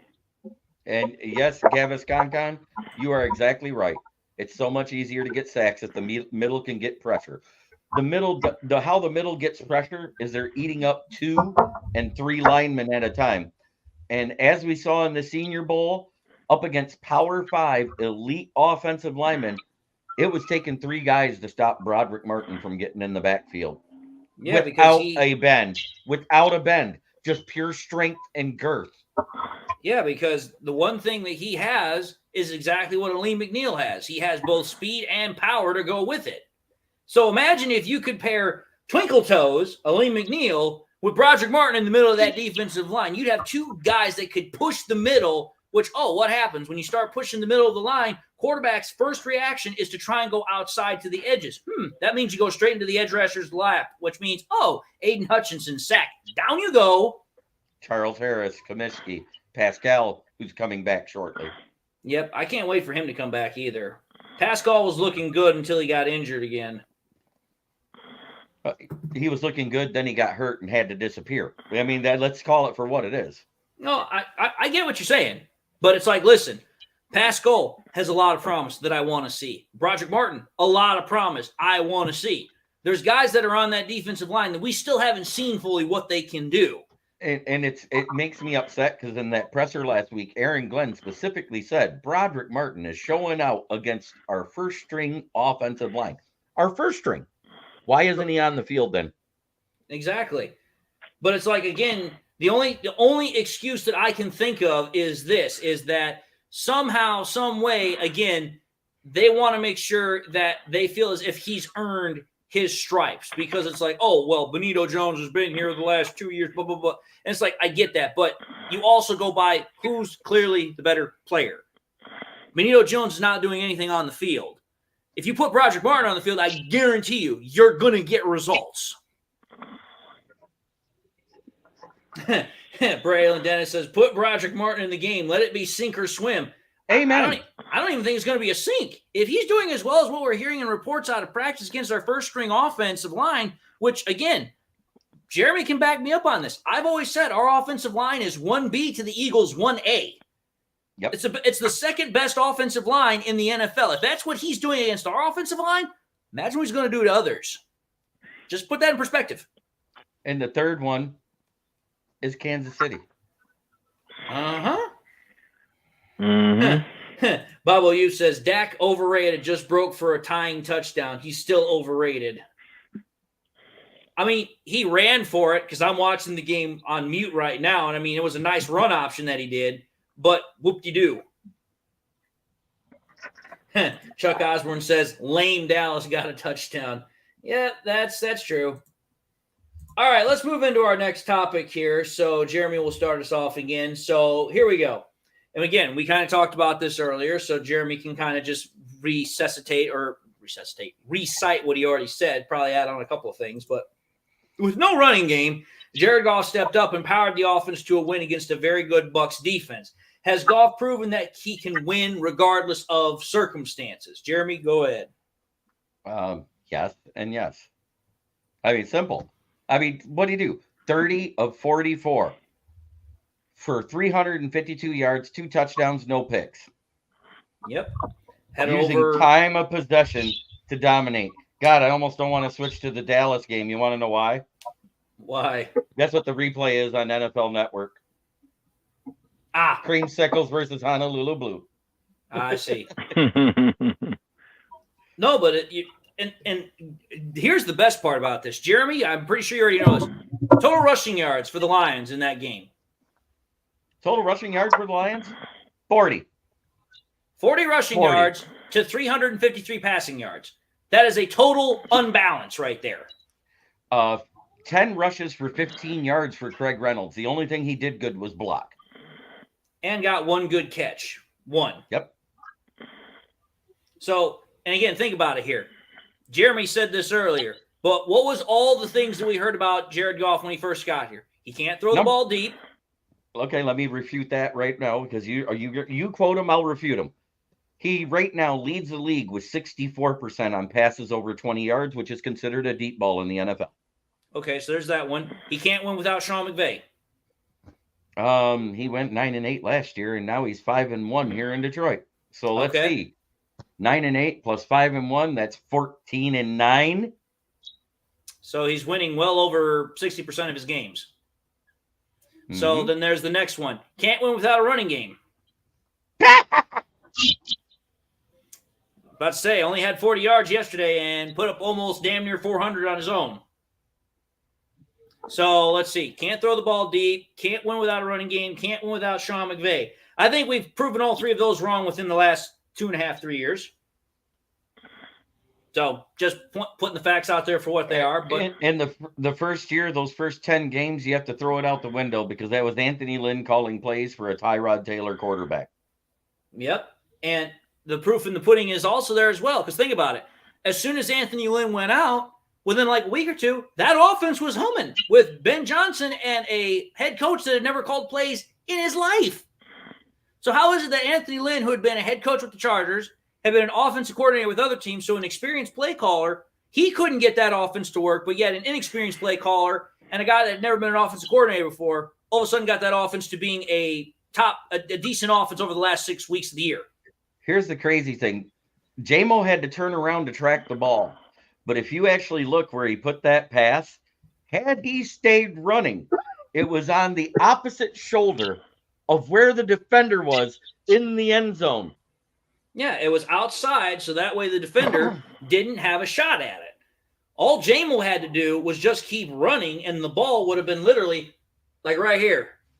But he not only did he turn around, but he readjusted 3 different times to track the ball, which, again, as we've talked about, is his inexperience. He still has to figure out how to track the ball a little better in the air. But, hey, all I care about is he made the fucking catch. Make the catch, get the touchdown. Amen. So LDV tennis backs me up on that. Yes, on the outside shoulder away from the defender. Yeah, that's what quarterbacks do. I mean, another perfect example. I think it was third or fourth quarter. It was a short little pass out pattern to freaking Amon-Ra St. Brown. It was like a 4-yard out pattern, 5-yard out pattern. Goff literally put it right outside to where only St. Brown could get it, just outside of the sticks. So it was an easy first down. That's called excellent ball placement. And when you got a quarterback like Goff that's completing near 70% of your passes, that's not just because of luck.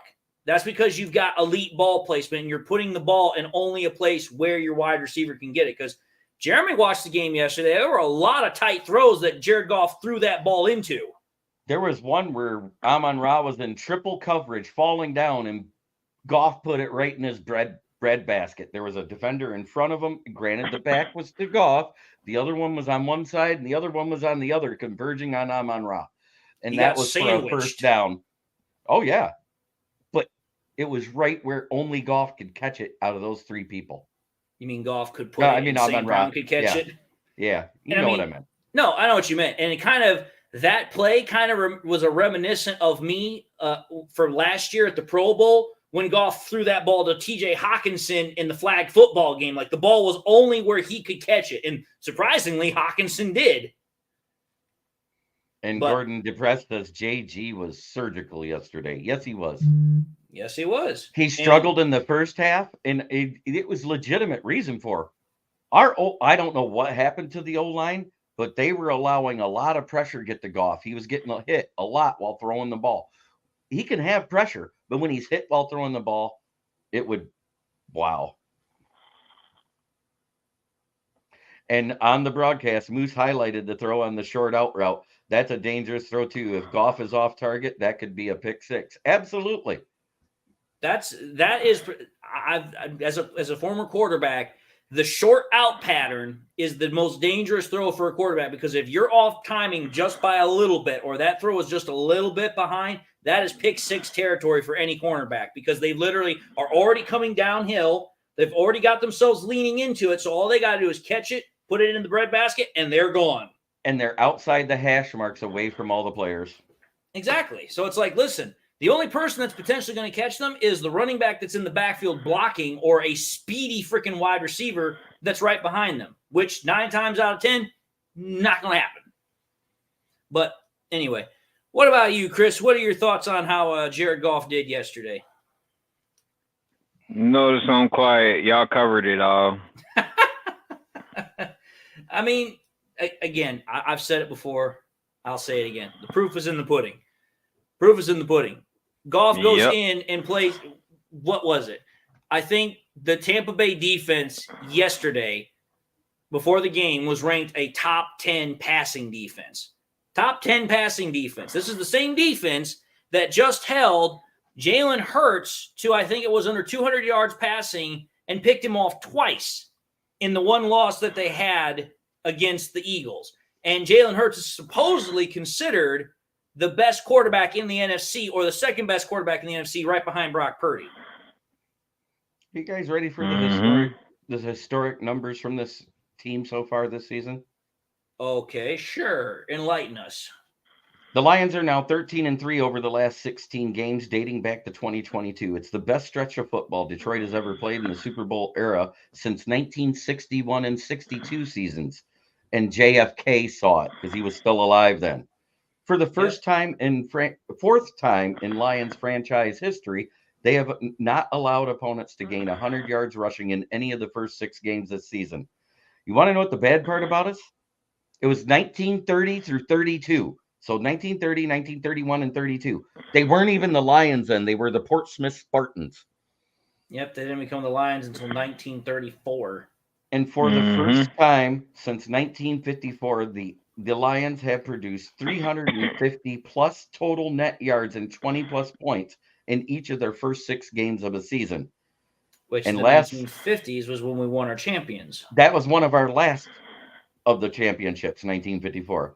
And for the first time since 1996, the Lions have held 2 opponents without a touchdown through the first 6 games of a season. Yep. I mean, here's the thing about this. If you realistically think about it, usually, not always, but usually the best teams are the ones that are the most balanced teams. And what I mean by that, and Jeremy knows exactly what I mean, they play good, complementary football, both offensively and defensively. And the best example so far that I've seen of that this year is the Panthers game. The Panthers game, the Lions got 3 turnovers, which the offense then turned into 21 points.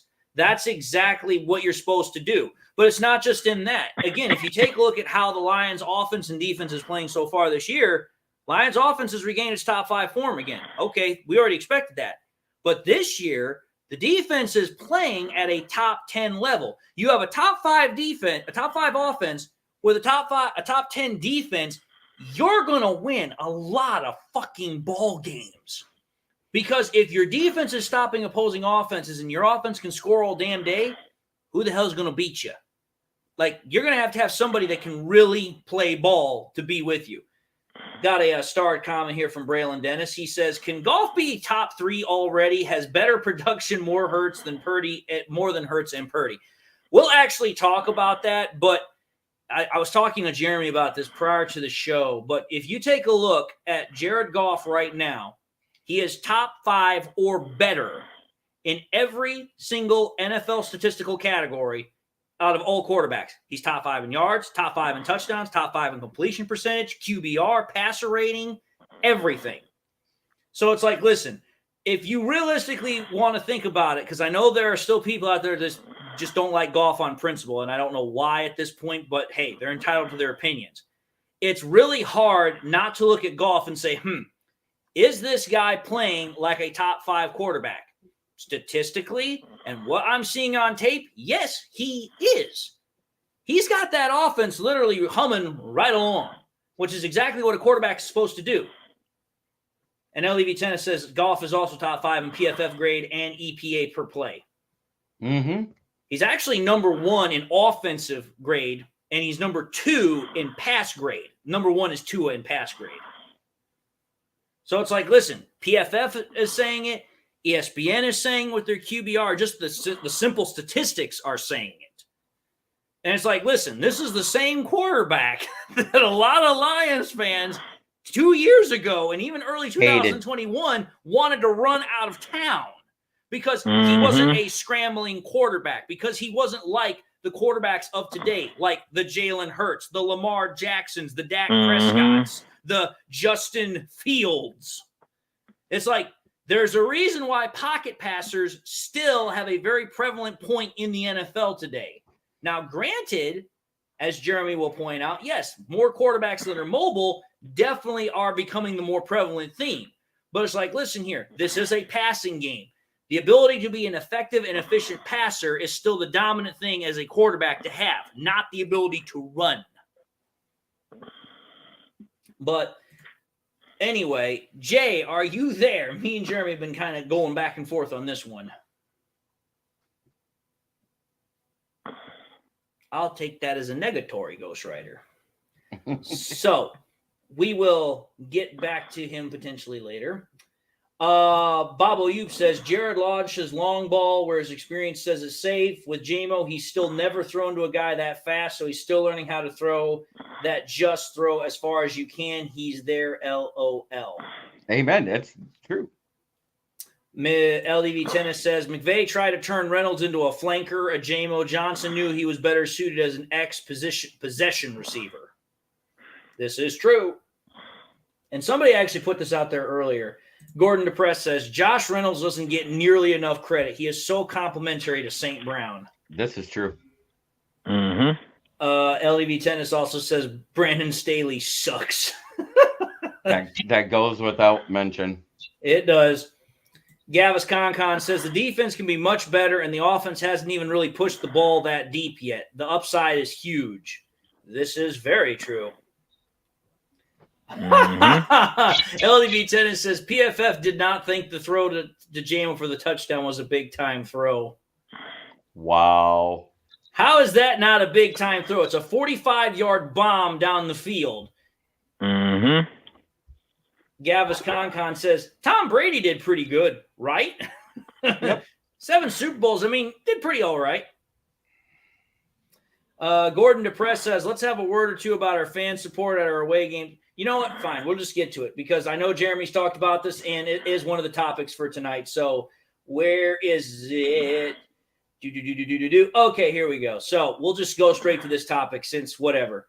But actually, before we do that, Jay, do you have anything else you want to add on, this whole topic about, Jared Goff stepping up, powering the offense in a win against the Bucs defense, and, if Goff can prove that he's... All I got to say is we're looking at our QB for the future. People may as well get on the wagon and roll with it or get the fuck off the wagon. Because when he ends up winning the Super Bowl, getting a ring, bringing the title back to Detroit, we don't want to hear about, Jared Goff has been the greatest quarterback and we were sorry and all that. Fuck all that.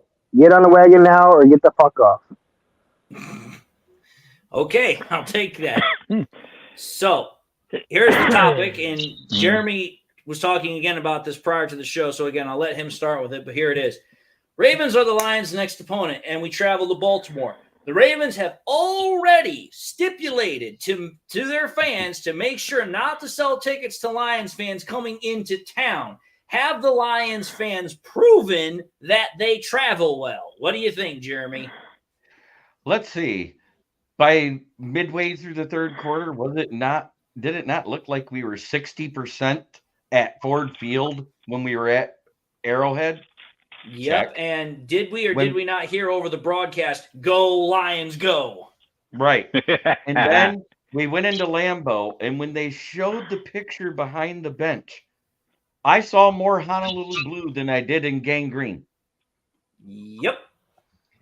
And what did we hear very loudly, so loud that Jordan Love got confused? Go Lions, go.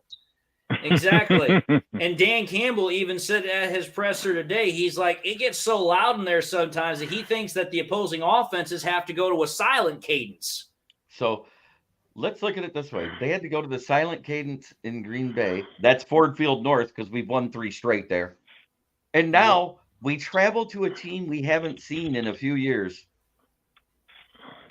And we made it so Baker Mayfield had to do the same thing in his home stadium. That's Ford Field South.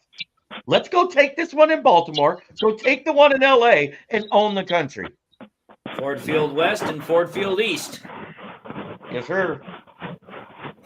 I can see Chris already saying the crybaby motion. Well, I just find it funny is that, like Jeremy said, we already saw it in Green Bay. We just saw it with Tampa. The Ravens are already telling people, listen, don't sell your tickets, your season tickets to anybody. Just sell them to us. We'll make sure they go to Ravens fans because they want to make sure that Lions fans don't flood their field. And it's like, dude, if you're that worried about it, you have to put out a public announcement to your fans to make sure they sell your tickets back to you. That right there shows just how scared franchises are getting about, other fans coming in because it's like, listen, what is the franchise's number one prerogative? Make money. Selling tickets. Yeah, making money, selling tickets. But at this point, it's like, listen, we want to only sell our tickets to our fans because we don't want the opposing team to have an unfair advantage by their fans being in our stadium. That is dude, you want to talk about a psychological component to a game? That's massive. Because now it means that before the team even gets on the fucking field, they have to wonder, man, did more of our fans show up or did the opposing fans show up? Go back to when Penei Sewell walked out of the tunnel in Green Bay. He looked around and goes, that's a lot of blue. That's Ford Field. Exactly. Exactly. Like if you walk out of an opposing tunnel and it feels like you never left your home stadium, that's a great feeling to have. I wonder if Dan Campbell and the team when they walked out in Tampa didn't look around and go, what's a pirate and a pirate ship doing with a retractable roof at Ford Field? Exactly. And who forgot to turn on the air conditioning? What do you want to know? What, Chris? I was about to say, you want to know what if their commissioner pretty much did what he did and the team just walk out and just saw nothing but Honolulu blue? That would be great because the Ravens would go nuts if they saw nothing but Honolulu blue and probably only saw one Raven fan. Dude, you want to know what would make that even more epic? Is Jeremy knows exactly where I'm going with this. The Ravens are having a dedication for one of their best all-time players in that game against us. If what you suggested, Chris, happened, you would hear nothing but holy hell from the Ravens franchise. Because I would love it. What was that player, Jeremy? The Terrell Suggs, was it? He muted himself again. This is Terrell Suggs being put into the Ring of Honor, so they don't want it to defile this moment for Ravens fans. Well, I'm telling you this right now. Us Lions fans are pretty sneaky about getting opposing season tickets. Oh, yeah. Because hey, how are you going to check if somebody's a Ravens fan or not online? Hey, I've been a Ravens fan my whole life. I got a couple of pictures that show me doing this, that, and the other thing. Okay. Hey, Dave, what if we do this? What if some of us Lions fans put on a Baltimore Raven jersey, walk in, and then we just take off that jersey and have the Honolulu blue going? That's how we can do it. Surprise. What do you think, Jay? Do you think that the Lions fans have proven they travel well throughout the NFL? Oh, I definitely do because, as Jeremy pointed out, we pretty much took over Lambeau. We took over Tampa. Arrowhead. and whatnot. Arrowhead, like these fans are loyal, which they have a reason to be. They have a reason to be excited. We have a reason to be proud of the team, which I really like and enjoy. I mean, I wish I could be a part of that group and go traveling the world and whatnot. I'm actually thinking about going to a Bears game just because I heard it on the news. The Bears fans are so disappointed with their team that 90% of Soldier Field will be blue, from what I heard. Yes, sir. Well, think yes, about it. Well, sir. think about it this way. If you think about it, almost all of the NFC North division rivals, because think about it, some divisions, like opponents, play very far away from each other.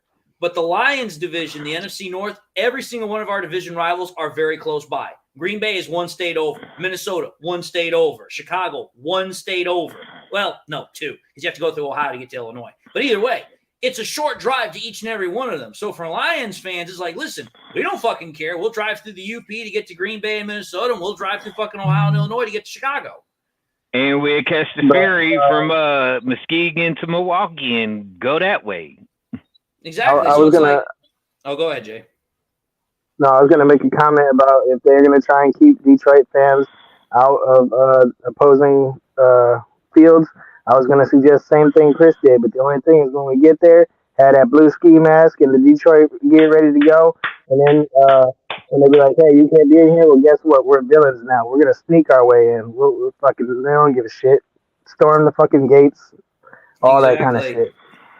I just thought of this because if you think about it back in like ancient times at the Roman Colosseum, sometimes the whole Colosseum would be so packed that they couldn't get everybody in. And think about it, the Colosseum could like sit 100,000 some people. But it was so loud on the outside because so many people were trying to get in, they could hear the chants outside the stadium inside. Yep. Could you imagine so many Lions fans show up outside of an opposing stadium that you can hear them outside inside the stadium? Yep. Holy crap. LDV Tennis just gave us an update. Herbert caught his own pass and ran for a first down. Well, that's pretty neat, considering the fact that most quarterbacks, when they do that, they either are taken down behind the line of scrimmage or they pretty much just like swat the ball down, so it's just incomplete. Mm-hmm. Well, let's take a look at some of these comments here. Brent says it's hard for Goff to throw a long ball because he's running for his life with a hand in his face. All right. At least right now it is, or yesterday it was anyway. Do you want to hear the top 5 grades defensively by PFF and the bottom 5? I have them right here in front of me. Oh, this ought to be good, especially for the qualitative amounts. I'm going to start from 5 to 1 in each amount. All right. In 5th place for the top 5 is Aleem McNeil. 4th, Jerry Jacobs. 3rd, a name we haven't seen here in a long time, Romeo Aquara. 2nd, Alex Anzalone. Number 1, Cam Shutdown.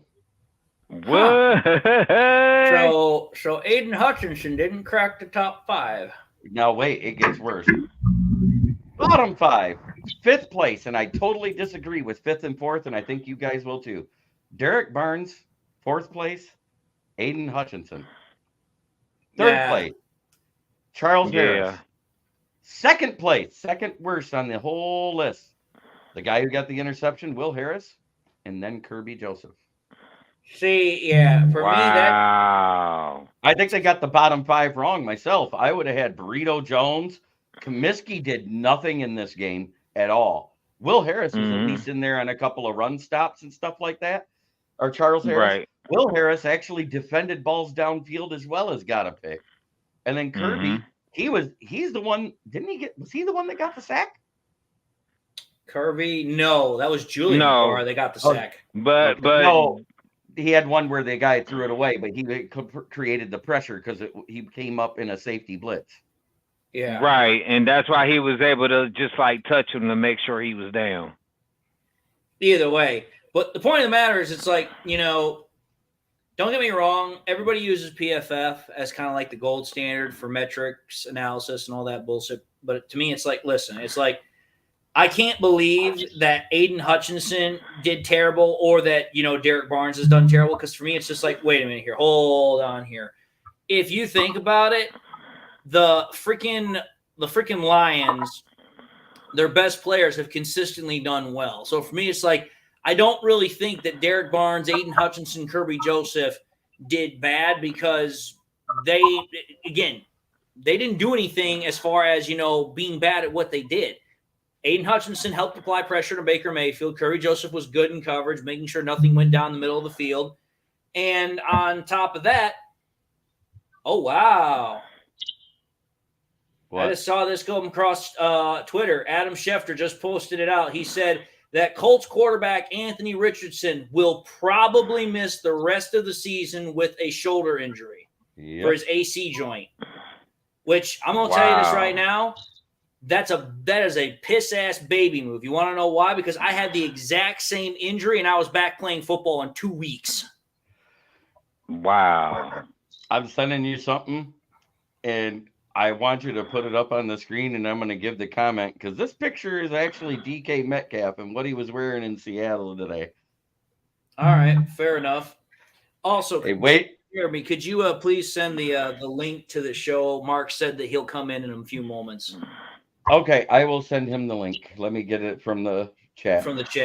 And then I will get this because he just said that he saw my invitation. He has said he'll jump on the board soon enough.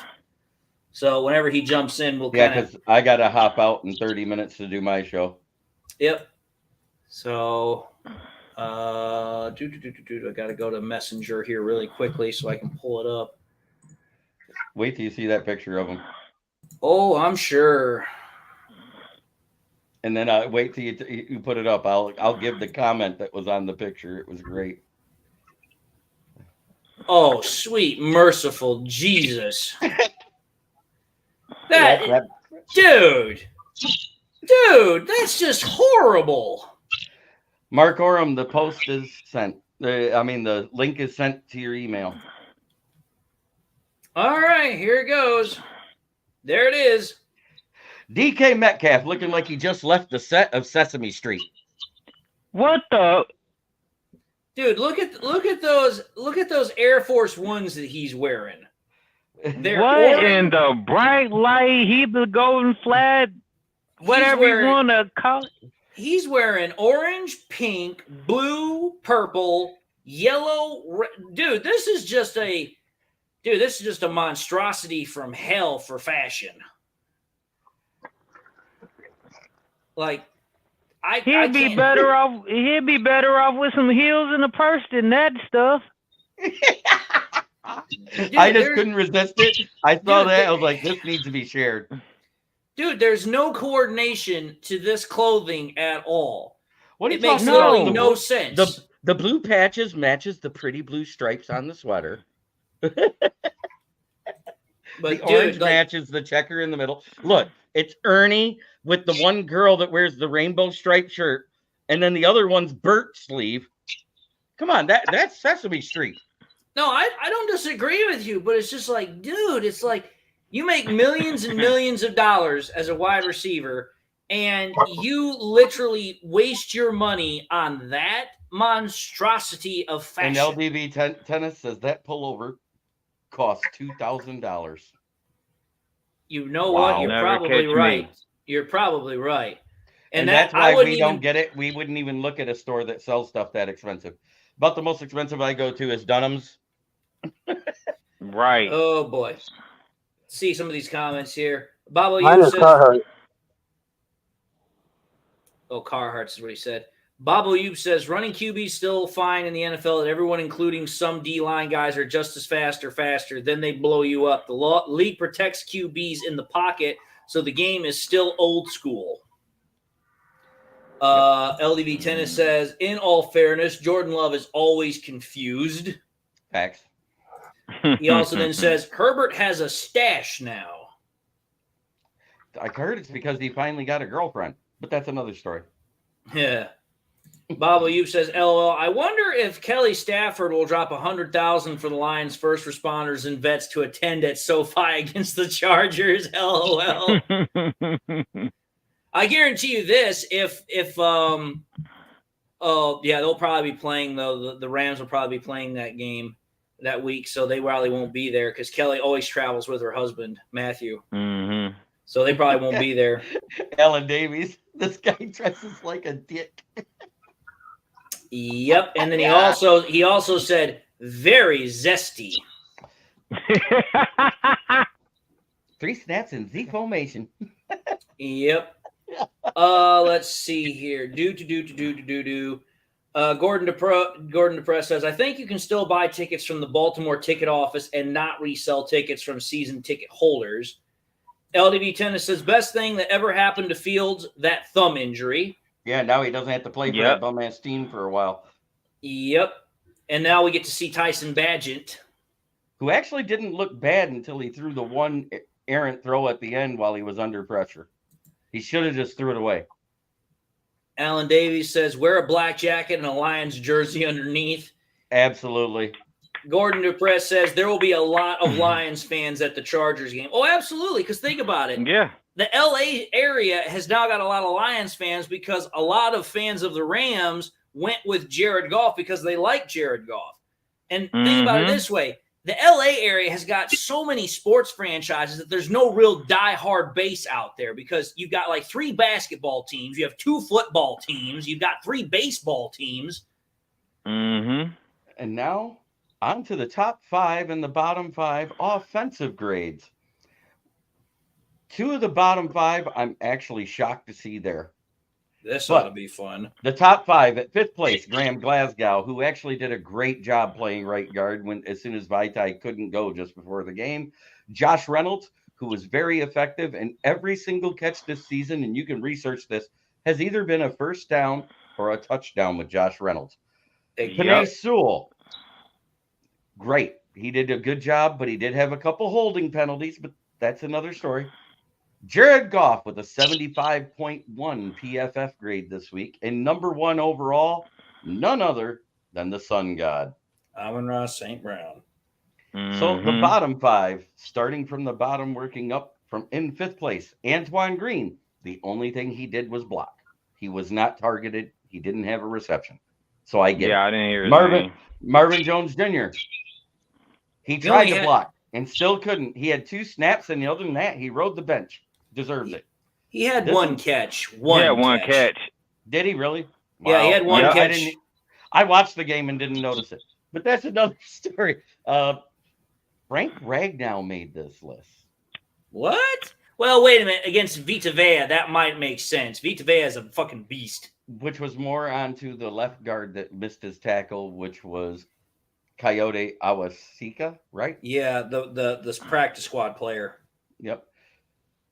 This one's unfair because he was injured. David Montgomery. Dude, he fucking had a rib injury. Right. Yep. And the other one was Brock Wright. Yeah, and you know what? Yes, he dropped a pass. But that motherfucker was blocking lights out on those screen passes that we were getting. So I don't agree with our worst player was Brock Wright on offense. I think you could have left it at Marvin Jones and the rest of the list could have been thrown out. Jeremy, going back to the DK Metcalf thing, I wouldn't pay $1 for that shirt, but I would pay up to $100 for this shirt. LDB Tennis asks, where did Hutchinson get that Step Brothers t-shirt with Goff and St. Brown? Yes. I would pay $50 to $100 for that shirt, no problem. By the way, did anybody watch the 33rd podcast with the St. Brown brothers this week? No, I haven't had a chance to watch it They yet. had prior to the weekend, they had a Minnesota player with them talking. So he goes, how do you feel about that bottom dweller fight y'all gonna have on Sunday? Of which they barely won, by the way. What'd he say? They sit there, they said, well, it's still, Equanimous comes back with, it's still early in the season. It's a long season, bro. He goes, yeah, but y'all are on the bottom, probably gonna stay there. I mean, not wrong. Gordon Depressed asked the question, where is the Rodrigo we fell in with last year? He has not been the same since he got injured in week 15 when Derek Barnes took over starting, because when he came back in week 17, he couldn't get the starting job back from Derek Barnes. Derek Barnes started playing lights out and looked like he adjusted. And so far, all offseason, Derek Barnes has taken that job from him. But what he has been doing is playing gunner on the punt return and also doing very well on the kick returns and special teams. He's been doing great tackling there. And you know what? If that's all he can contribute as a 6th-round pick, we should not complain. Absolutely. Bobo Yoop says, what's the record for teams that played overseas, then came back home? Gotta believe that travel messes with habitual functions of both body and mind. You would be absolutely right. Yeah, because when they win overseas, they tend to lose at home. If they lose overseas, they rest more on the way back and have a tendency to win. It has been proven. Perry Ball then asks us, how are you guys doing tonight? Doing pretty damn good. Fantastic. Absolutely. Yeah. Let's move into our next topic, which this is actually one I saw on ESPN, which normally I don't comment on stuff like this, at least on this show, but I couldn't pass it up. So here we go. Jeremy will start. Stephen A. Smith recently stated that in his opinion, he thinks that at the current moment, the Lions are the best team in the NFC, even over the Eagles and the 49ers. Thoughts on his proclamation? What do you think, Jeremy? Well, there was a lot more to it than just that. He just said they're passing the visual test. They're beating the teams they should. They lost to a team that was a playoff team last year. They beat the Super Bowl champs in their house. They beat Green Bay in their house. And now they just beat Tampa Bay, a division leader, in their house. This team is real. This team is legit. And other teams need to take notice and be scared. And yes, I'm looking at you, Baltimore Ravens, is exactly what he said. Well, I get what you're saying. There was more that went into that, but I can't put everything he said into that block there. It will go on forever. But the whole point is that for Stephen A. Smith, who, if you think about it, he has been very, very critical of the Detroit Lions in the past, for him to step up in front of Dan Orlowski, our former quarterback, who freaking just absolutely lost his mind when he heard that, and say, yeah, I think the Lions right now, currently, fluidly, are the best team because of all things considered. I was just like, for Stephen A. Smith to say that, that's interesting. Because it's like, listen, considering Stephen A. Smith's track record, considering the fact that almost nobody has ever wanted to think the Lions were good at anything except being, well, unfortunately, I have to say, a dumpster fire. The fact that we've actually got a national media analyst as prominent as Stephen A. that's willing to step out and say, yeah, I think they're the best team right now in the NFC, which means in his mind, if they stay that way, they could go to the Super Bowl. Okay, let's take it further. Not just Dan Orlovsky now, not just Stephen A. Smith. Colin Cowherd has said it. Pat McAfee and Clay Matthews on the McAfee Show has said it. You go over there on Fox Sports, they've been saying it. Nick Wright has retracted his 12-5 record for the Bears, saying, yeah, that's probably the Lions record this year. And he's one of the biggest fucking, Bears he's one of the biggest Bears fans ever. Because the year before that, he gave them the same record, and they went 3-13 or some shit. And yes, Perry Ball's exactly right. The Seahawks game was a wake-up call. You know what? It was. It doesn't matter who won that coin flip. That team was winning that game because both defenses were gassed by that point. The time of possession was just about the middle. Both teams had around 30 minutes of possession. So that means that they only had the special teams as not time of possession. Exactly. And so, again, the way I just look at it is, it's not just the fact that the Lions are 5-1. It's not, because that is obviously the first thing most people see is the record, if they're 5-1. But you have to think about it. If you actually watch the games, in the games, the Lions are doing all the, as Dan Campbell would say it, the little things right. The wide receivers are getting down the field and blocking. The offensive line are making those pulls. They're making those blocks. Jared Goff is finding and being smart with the football. The defense is shutting down the rushing lanes, making quarterbacks' lives miserable. They're doing all the little things right, which is making them have the record that they have, which is something the Lions have never done. there's usually always something else in the ointment that gets screwed up. This is the first time where it's like, I really can't think of anything I can seriously bitch about that the Lions aren't doing right. Which, if that's the case, it then backs up the reasoning as to why the Lions are 5-1. Because you either get to 5-1 on one of two ways: the Minnesota Vikings way or the Lions way. And the fact that we've just beat the last 4 opponents by 14 plus points, we ain't just eking by teams. We're beating the snot out of them. Yeah, we are. Because if you think about it, the closest game that we've won this year was the freaking Chiefs game by 1 point. Yep. Otherwise, the only other game that we lost was the 6-point loss to the freaking Seahawks. Otherwise, we've won every game that we've played at least by double digits. LEV Tennis just put this out there. Goff is 3-0 versus a Steve Wilks defense. Wilks is the current defensive coordinator of the Niners. Mm-hmm. So, anyway, what do that you being got? said, I got to get my people out and get ready for my show at 10. Thank you for watching, guys. I'm going to tell you now what I say at the end of my show every time. It's to try every day to be a better person you were the day before. It's the only way to make the world a better place. Check out Kneecap Biting with the Motor City Lions on YouTube. I'm on Facebook at the Motor City Kneecap Biters page, and I'm also on Twitter at Smoking Jeremy. Peace, love, and chicken grease, y'all. All right. See you later, Jeremy. All right, so Jeremy's going to go and get himself set up for his own show, which is about to start in about an hour and 45 minutes here, and we're about to start wrapping up our show here before too long. But I'll pretty much ask you guys the same question. About what was it? The Stephen A. Smith yeah, thing. Stephen A. Smith. What do you guys think about what Stephen A. Smith had to say about the Lions? I'm going to say this. Stephen A. Smith has been down on our team since ages. But now, here's the good part and the good story in the turnaround. C.J. Gardner-Johnson probably went where Stephen A. lived, knocked on his door, and gave him some Rogaine. Now he got a hairline, so he's brand new. So now he knows. So we're at his doorstep. Fair enough. Fair enough. What do you have to say on the matter, Jay?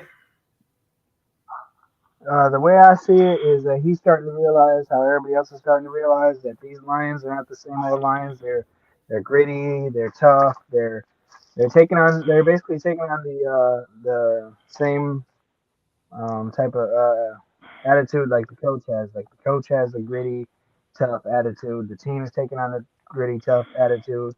And you got to also think about a lot of people are trying to prove other people wrong. I'm on Ross St. Brown. He has a list of people that was drafted above him. He's trying to do better than all of them. And I'm not 100% sure because I don't follow all the stats, but I'm pretty sure he's better than every last one of them people that's on that list. Jared Goff, everybody said, oh, he's not a great quarterback. He's a bridge quarterback. He's not a franchise guy. He's trying to prove people wrong. David Montgomery. It felt like he was no good in Chicago. They let him go. Look what he's done. Is he injured right now? Yes, but that's not the biggest issue. And then you just got more and more people just trying to prove something, to the rest of the world and prove to them that, this team is for real. And he's just now starting to realize this. He's now starting to realize, oh, Detroit is something. The only one that I want to get it right is Nick Wright, because that dude always has Detroit at the bottom tiers, which pisses me off, and he always has KC at the top. KC could be fucking losing every game, and he'd still be on that fucking dick. Like, I don't know. I understand he's a KC fan, but shit, you cannot have your KC at the top when they're not at the top. Your KC team is nowhere near top tier. Like, he always has them top tier. Well, the way I look at it is very simple with what Stephen A. Smith is saying. And this goes back to the previous conversation topic that we had about, with the fact that there were the haters that were saying the Lions are 8-14, or the teams that the Lions have played against are 8-14 and they're 5-1, so they're playing against weak opponents. So here's what I'm going to say about this. Very simply is this. If you think about it, I want the doubters to continue to doubt the Lions because, like Jay just said, all that does is just add more fuel to the fire. Because remember what Dan Campbell said, this team is still hungry. They still want to win. They want to prove people wrong. They are absolutely desperate to say, listen, we are not content with just winning a couple of games. We want to win, period. And when I say win, period, they've got one game on their mind, and that's a Super Bowl. That's what they're playing for. They're not just playing for a division title. They already know they've pretty much got that one locked up. They just got to keep playing the way they're playing.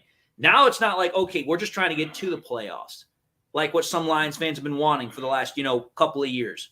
Now they're not just playing for playoffs. They're playing to get to the playoffs, win playoff games, to actually be a contender. So the fact that Stephen A. Smith is able to recognize that and says, listen, yes, in my opinion, as he said it, because of the fluid motion of the NFL right now, the Lions are the best team in the NFC. That right there is something huge to say because it's like, listen, everybody ever since the day is long has been saying the exact same thing, that the teams in the NFC have been the Eagles and the Niners. The fact that he's saying that the Lions are up there in their ball club, even though it's just for the current moment, in his opinion, that's impressive. Now, I know some 49ers fans going to come in and say, well, the only reason he said that is because Christian, McCaffrey is injured, and so is Deebo Samuel. But it's like, listen, injuries are part of the game. You got to get used to it. Next man up. And the one thing we've seen with the Niners is when they lose their star players, as we just saw yesterday, because they lost both McCaffrey and Samuel, they can't win against the Browns. Last year in the playoffs, when they lost Brock Purdy, they couldn't win in the playoffs without Brock Purdy. When they lose their star players, they can't win because they don't have anybody that can fill in and play the way their stars can. That's the exact opposite of what the Lions do. When the Lions lose players, they have somebody that can come right on in and perform at the exact same level or damn near close to it. So let's see here. Braylon Dennis says that ESPN is giving us the respect that we deserve.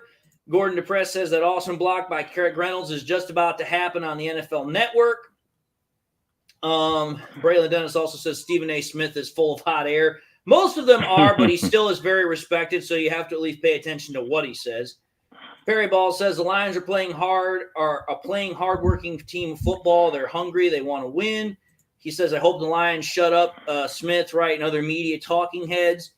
Babo Yu says Stephen A. Smith was hired based on 12 Prime saying no. Watch his candid interview with Mark Shapiro and Caitlin Clark. His job is to bring viewers. His job is to bring ratings. Did you watch? I mean, I get what Stephen A. Smith is. He's an entertainer. That's his job. He is an entertainer. His job is to get people in to watch TV shows that he's on. And to be fair, he is very successful with what he does. But to say that Stephen A. Smith, all he does as an entertainer, is also a gross underestimation of what he does in his profession. He does know sports.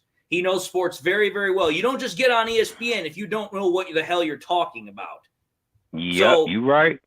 I know that Stephen A. Smith is a bit of a hothead. I know he is a blabbermouth, and I know he definitely likes to use his mouth to the best of his ability. But the man does know sports. Let's see here. Braylon Dennis predicts that we sweep the Green Bay Packers, Bears, and Vikings and go 6-0 in the division. LEV Tennis says, I'm hearing that right. Without a running game, Purdy is useless. Gordon DePress says, I just saw the replay of the Craig Reynolds block that sprung St. Brown. That block and selfless play is a microcosm of the kind of team that Brad Holmes and Dan Campbell have built. Patty Grimes pops in and says, what's up? Not much, man. Perry Ball says that's why you need solid players versus overpaying for all the star players. Exactly. All right. I mean, this isn't really relevant, but I play like a lot of Madden. I'm in a Madden group on Facebook, and they were trying to tell the Madden Raiders to put Brock Purdy up to 85, and I was like, well, if y'all gonna do that, y'all need to throw Jared Goff up to like a 92 to 95 because no reason why Brock Purdy gets an 85 and Jared Goff's at like an 82, I think right now he's at, and then somebody was all like, trying to tell me how Brock Purdy was better than him, and I'm like, if you took Jared Goff from Detroit, put them in that offense, they'd have championships. Said That Brock I Purdy's agree not with. Jared Goff, and then and whatnot, and then he just couldn't back nothing up. And I was like, you know what, just go learn something. Go to Madden school. Go learn something. I agree. I agree. Speaking of Jared Goff, we do have one more topic that we need to go over in regards to him. So let me pull it up here. So, Jay, we'll start with you. So, Jared Goff is currently ranked top 5 in all statistical categories in the NFL and is ranked still number 1 on PFF for offensive grading. Is Jared Goff, in your opinion, a top 5 QB? Why or why not? Of course, I mean he's shown it day in, day out. He's cleaned the picks up. He had a few, but he's got number 3 in overall games without a pick. Up there with one of the top great people. He's shown you what he can do with and without weapons. When he first got here, like I'm not trying to down talk Matthew Stafford because Matthew Stafford was here for a while. He did great. He had that little sidearm thing. He's got that cannon that he can just launch a ball down the field. But I want to say if you took Jared Goff and put him on the team when we had Megatron and Golden Tate and all them weapons, Detroit would have went to a playoff game, like high-seeded playoff game. Like that's how I feel about it. And with or without the rest, like I feel like, did we have the worst O-line in the league? Maybe, but like I still feel like with the weapons, Matthew Stafford should have been able to do that, and he wasn't able to do it. I was ecstatic for the trade. I wasn't upset about it. I wasn't we got a fucked up quarterback. The way I looked at it is we got the better quarterback out of the deal, and we got picks out of the deal. All right, fair enough. What do you think, Chris? What are your thoughts on that? Well, I say that he deserved it. I mean, and the reason why that he deserved it is because he went through a lot. He went through a lot to the point to where now he's playing his football, and I'm glad that pretty much Ben Johnson invested so much in him because it's paying off. It's basically like, okay, Jared Goff throughout your years, what are you best at? Jared Goff gave him his wish list, and Ben Johnson made it happen, and he deserves to be that top 5 because he got everything he want and need. So I already know we possibly got a Super Bowl on our hands. All right, fair enough. I mean, I'm going to just keep saying the exact same thing that I've been saying. Because if you think about it, Jared Goff was ranked number 66 on the NFL All Players list this last year, which was voted on by the players. So the players recognize how good he is. Last year, he was top 10, top 5 in every single statistical category that the NFL has. And right now, he's ranked top 5 in every statistical category that the NFL has. He's 13-3 as a starting quarterback for the Lions over the last 16 games. So over the last full season of work, he's 13-3. Then you consider this. Jared Goff is the best quarterback in the NFC North. He's arguably one of, if not the best quarterback in the NFC, maybe opposite of Brock Purdy. And it's like, listen, what else more does Jared Goff realistically have to do to drive the point to people that, yes, I am that guy. I am that franchise quarterback? Because I literally got into an argument with somebody on my YouTube page that said, "Oh, well, the Lions are they're not gonna extend Goff. They won't bring him back." And I'm like, dude, there's no way they're not gonna bring him back. Because here's the thing: trying to find a starting caliber quarterback in the NFL is hard enough. Trying to find a quarterback like Goff is damn near impossible. There's a reason why Goff was a first-round, number 1 overall pick. There's a reason for that. So for me, it's like, you're not going to just let that walk away, especially when he's 29 years old. He's in the prime of his career. He's got at least 5 or 6 more good years of football left in him. There's a reason why the Lions are trying to extend him. Period. End of discussion. But all right, here we're going to talk about 2 more topics, and then we're going to call it a night. So here's our second to last topic here. So Chris, we'll start with you. Dan Campbell has become the betting favorite to win the NFL Head Coach of the Year honors by Vegas. Do you think he wins it this year, or do you think there are any other favorites that could potentially win the award? Nope. Dan Campbell got it fair and square. Because how he and they even with other analysts that I pretty much peaked at, because I think a lot of analysts could be bull crap. But I mean, at the end of the day, they talk about his culture change, how it affect the Lions, and is nothing that's been done before with the Lions. So he should have had it last year, but I think that he got cheated out of it.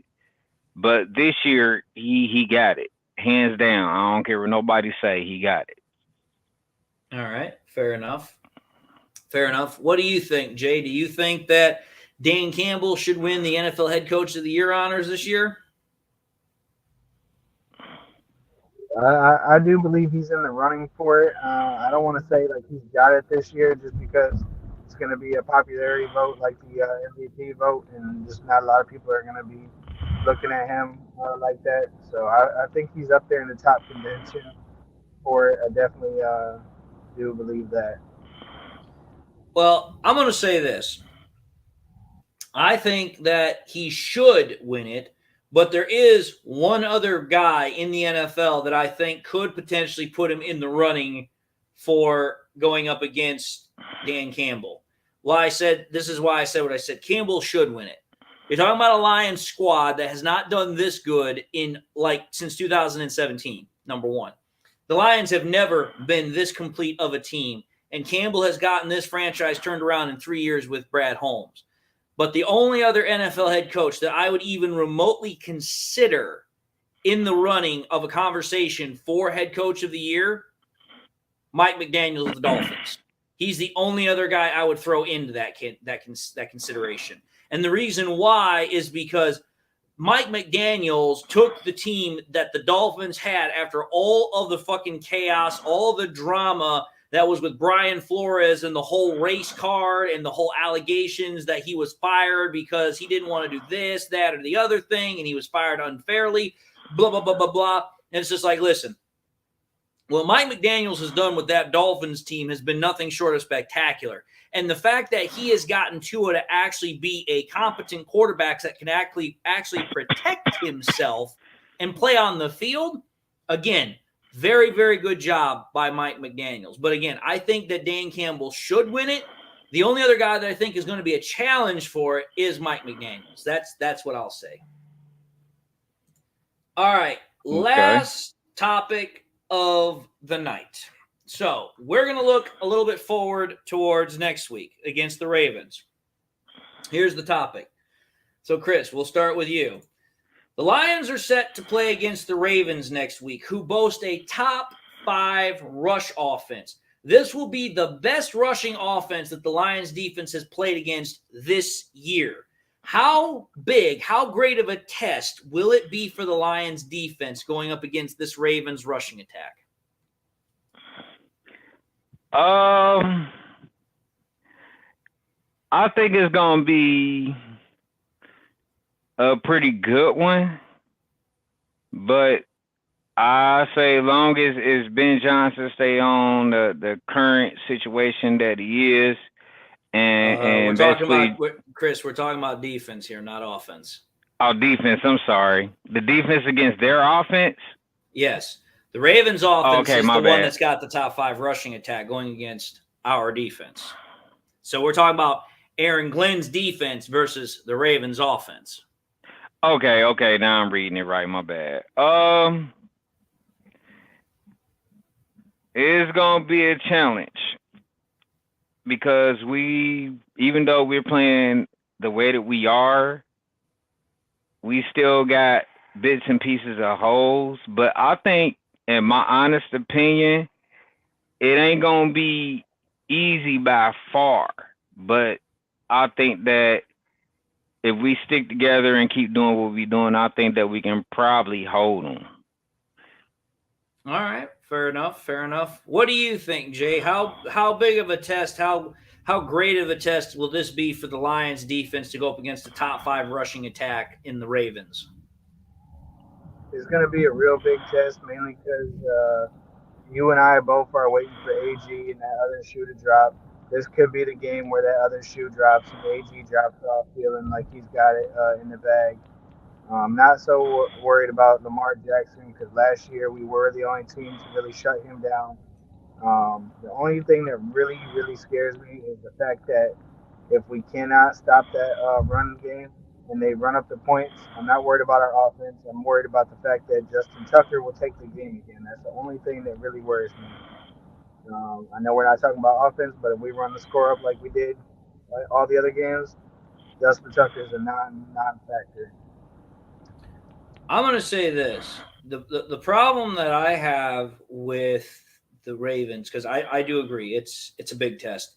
It's the biggest test that the Lions have had defensively up until this point. And the reason why is because of this one simple factor. If you think about it, the reason why the Lions defense has done so damn well this year is because of how great we have been stopping the run. And the reason why is because teams like to try and set up the run early to get that offense going so that way they can become a balanced attack. Well, here's the problem. If teams go to that they go to that well 3, 4, 5 times to start the game, by that time the Lions usually have already scored a drive or two, so they've now got a 2-possession lead that they've already established. Well, by that time, the Lions' offense is already humming. So then that means the opposing offense has to try and come in later and start becoming one-dimensional by throwing the ball. Well, again, as we all know, when a team goes one-dimensional, there is a much higher likelihood, there's a higher prevalence that you're going to be able to beat that team because now you know exactly what they're going to call. Here's the thing. The Ravens have clearly demonstrated they still can run the ball very, very, especially those RPOs, especially those option plays that the Ravens are definitely going to run with Lamar Jackson. That means 2 problems. One, it means it's going to tire out our defense because running the ball always tires out a defense much faster than passing the ball.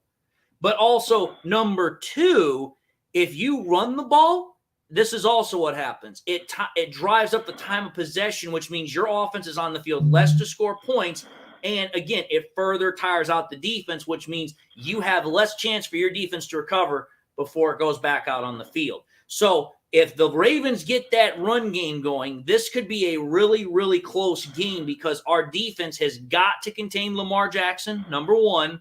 But number 2, it has to force Lamar Jackson to throw the ball because here's the thing. I don't care what Ravens fans want to say. Lamar Jackson is not that good of a quarterback. He is an average thrower that just runs the ball really damn well. Because let me put it to you this way.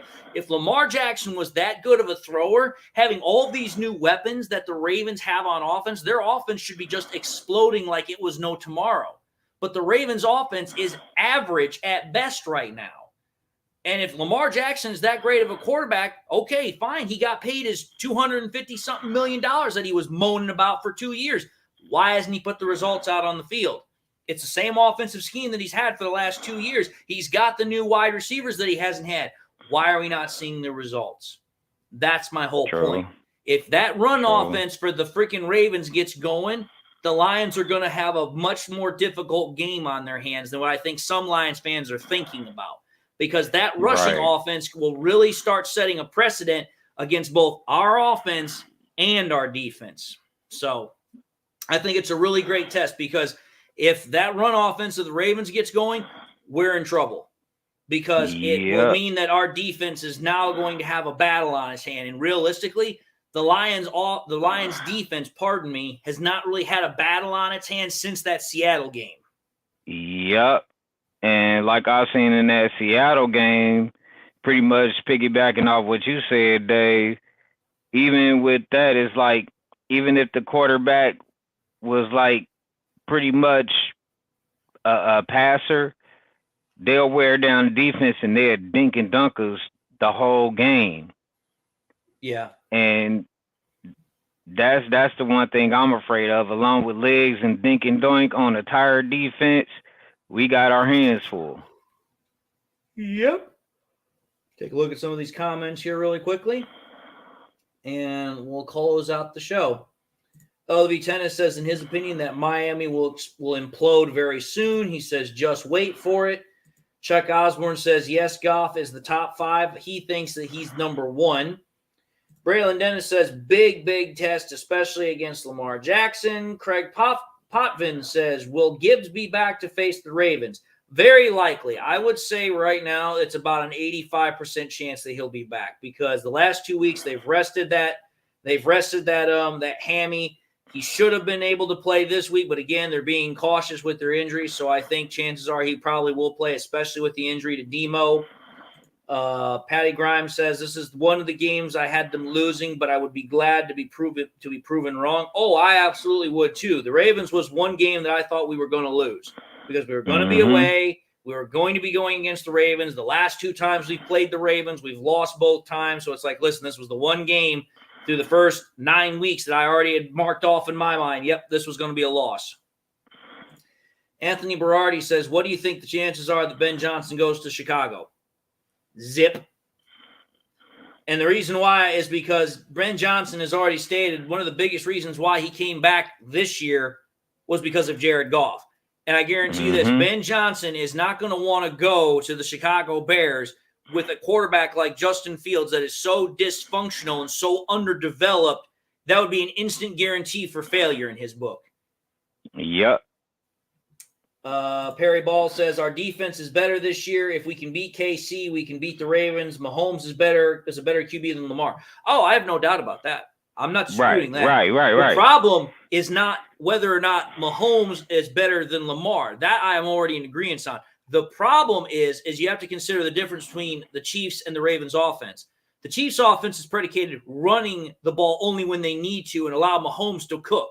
The Ravens offense is the exact opposite. They run the ball to death, which then opens the ability for Lamar to start opening up passing lanes, because otherwise Lamar cannot win games without a running game.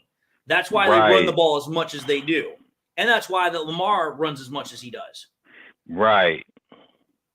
LDB Tennis reminds us that the Ravens lost to the Steelers. Yes, the Ravens did lose to the Steelers.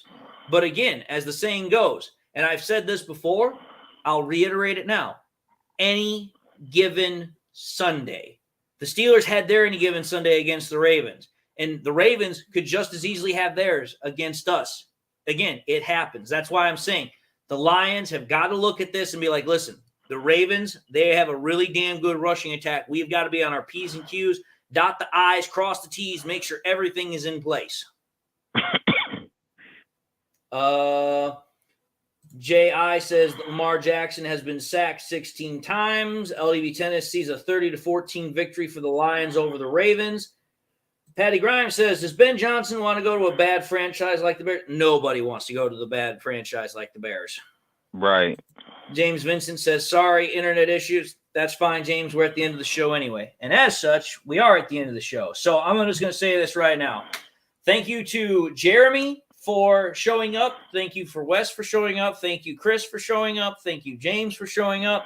Hopefully everybody enjoyed the show. Like I said, I will do the live stream against the Ravens this upcoming Sunday, and obviously the post-game show afterwards at 6 Central, 7 Eastern, like I normally do. So without a further ado, I just want to say God bless. Hopefully you all enjoyed the show. One pride. Absolutely great to have a victory Monday. Absolutely great for the Lions to be 5-1. So without a further ado, I'll see you guys all on my next pre-recorded show. And obviously we'll be back here same time while we also watch the game against the Ravens and then the post-game show. But obviously I just want to say thank you all. God bless. Thank you all for tuning in. Chris, thanks for staying the whole time through. And without a further ado, I'll see you all next week.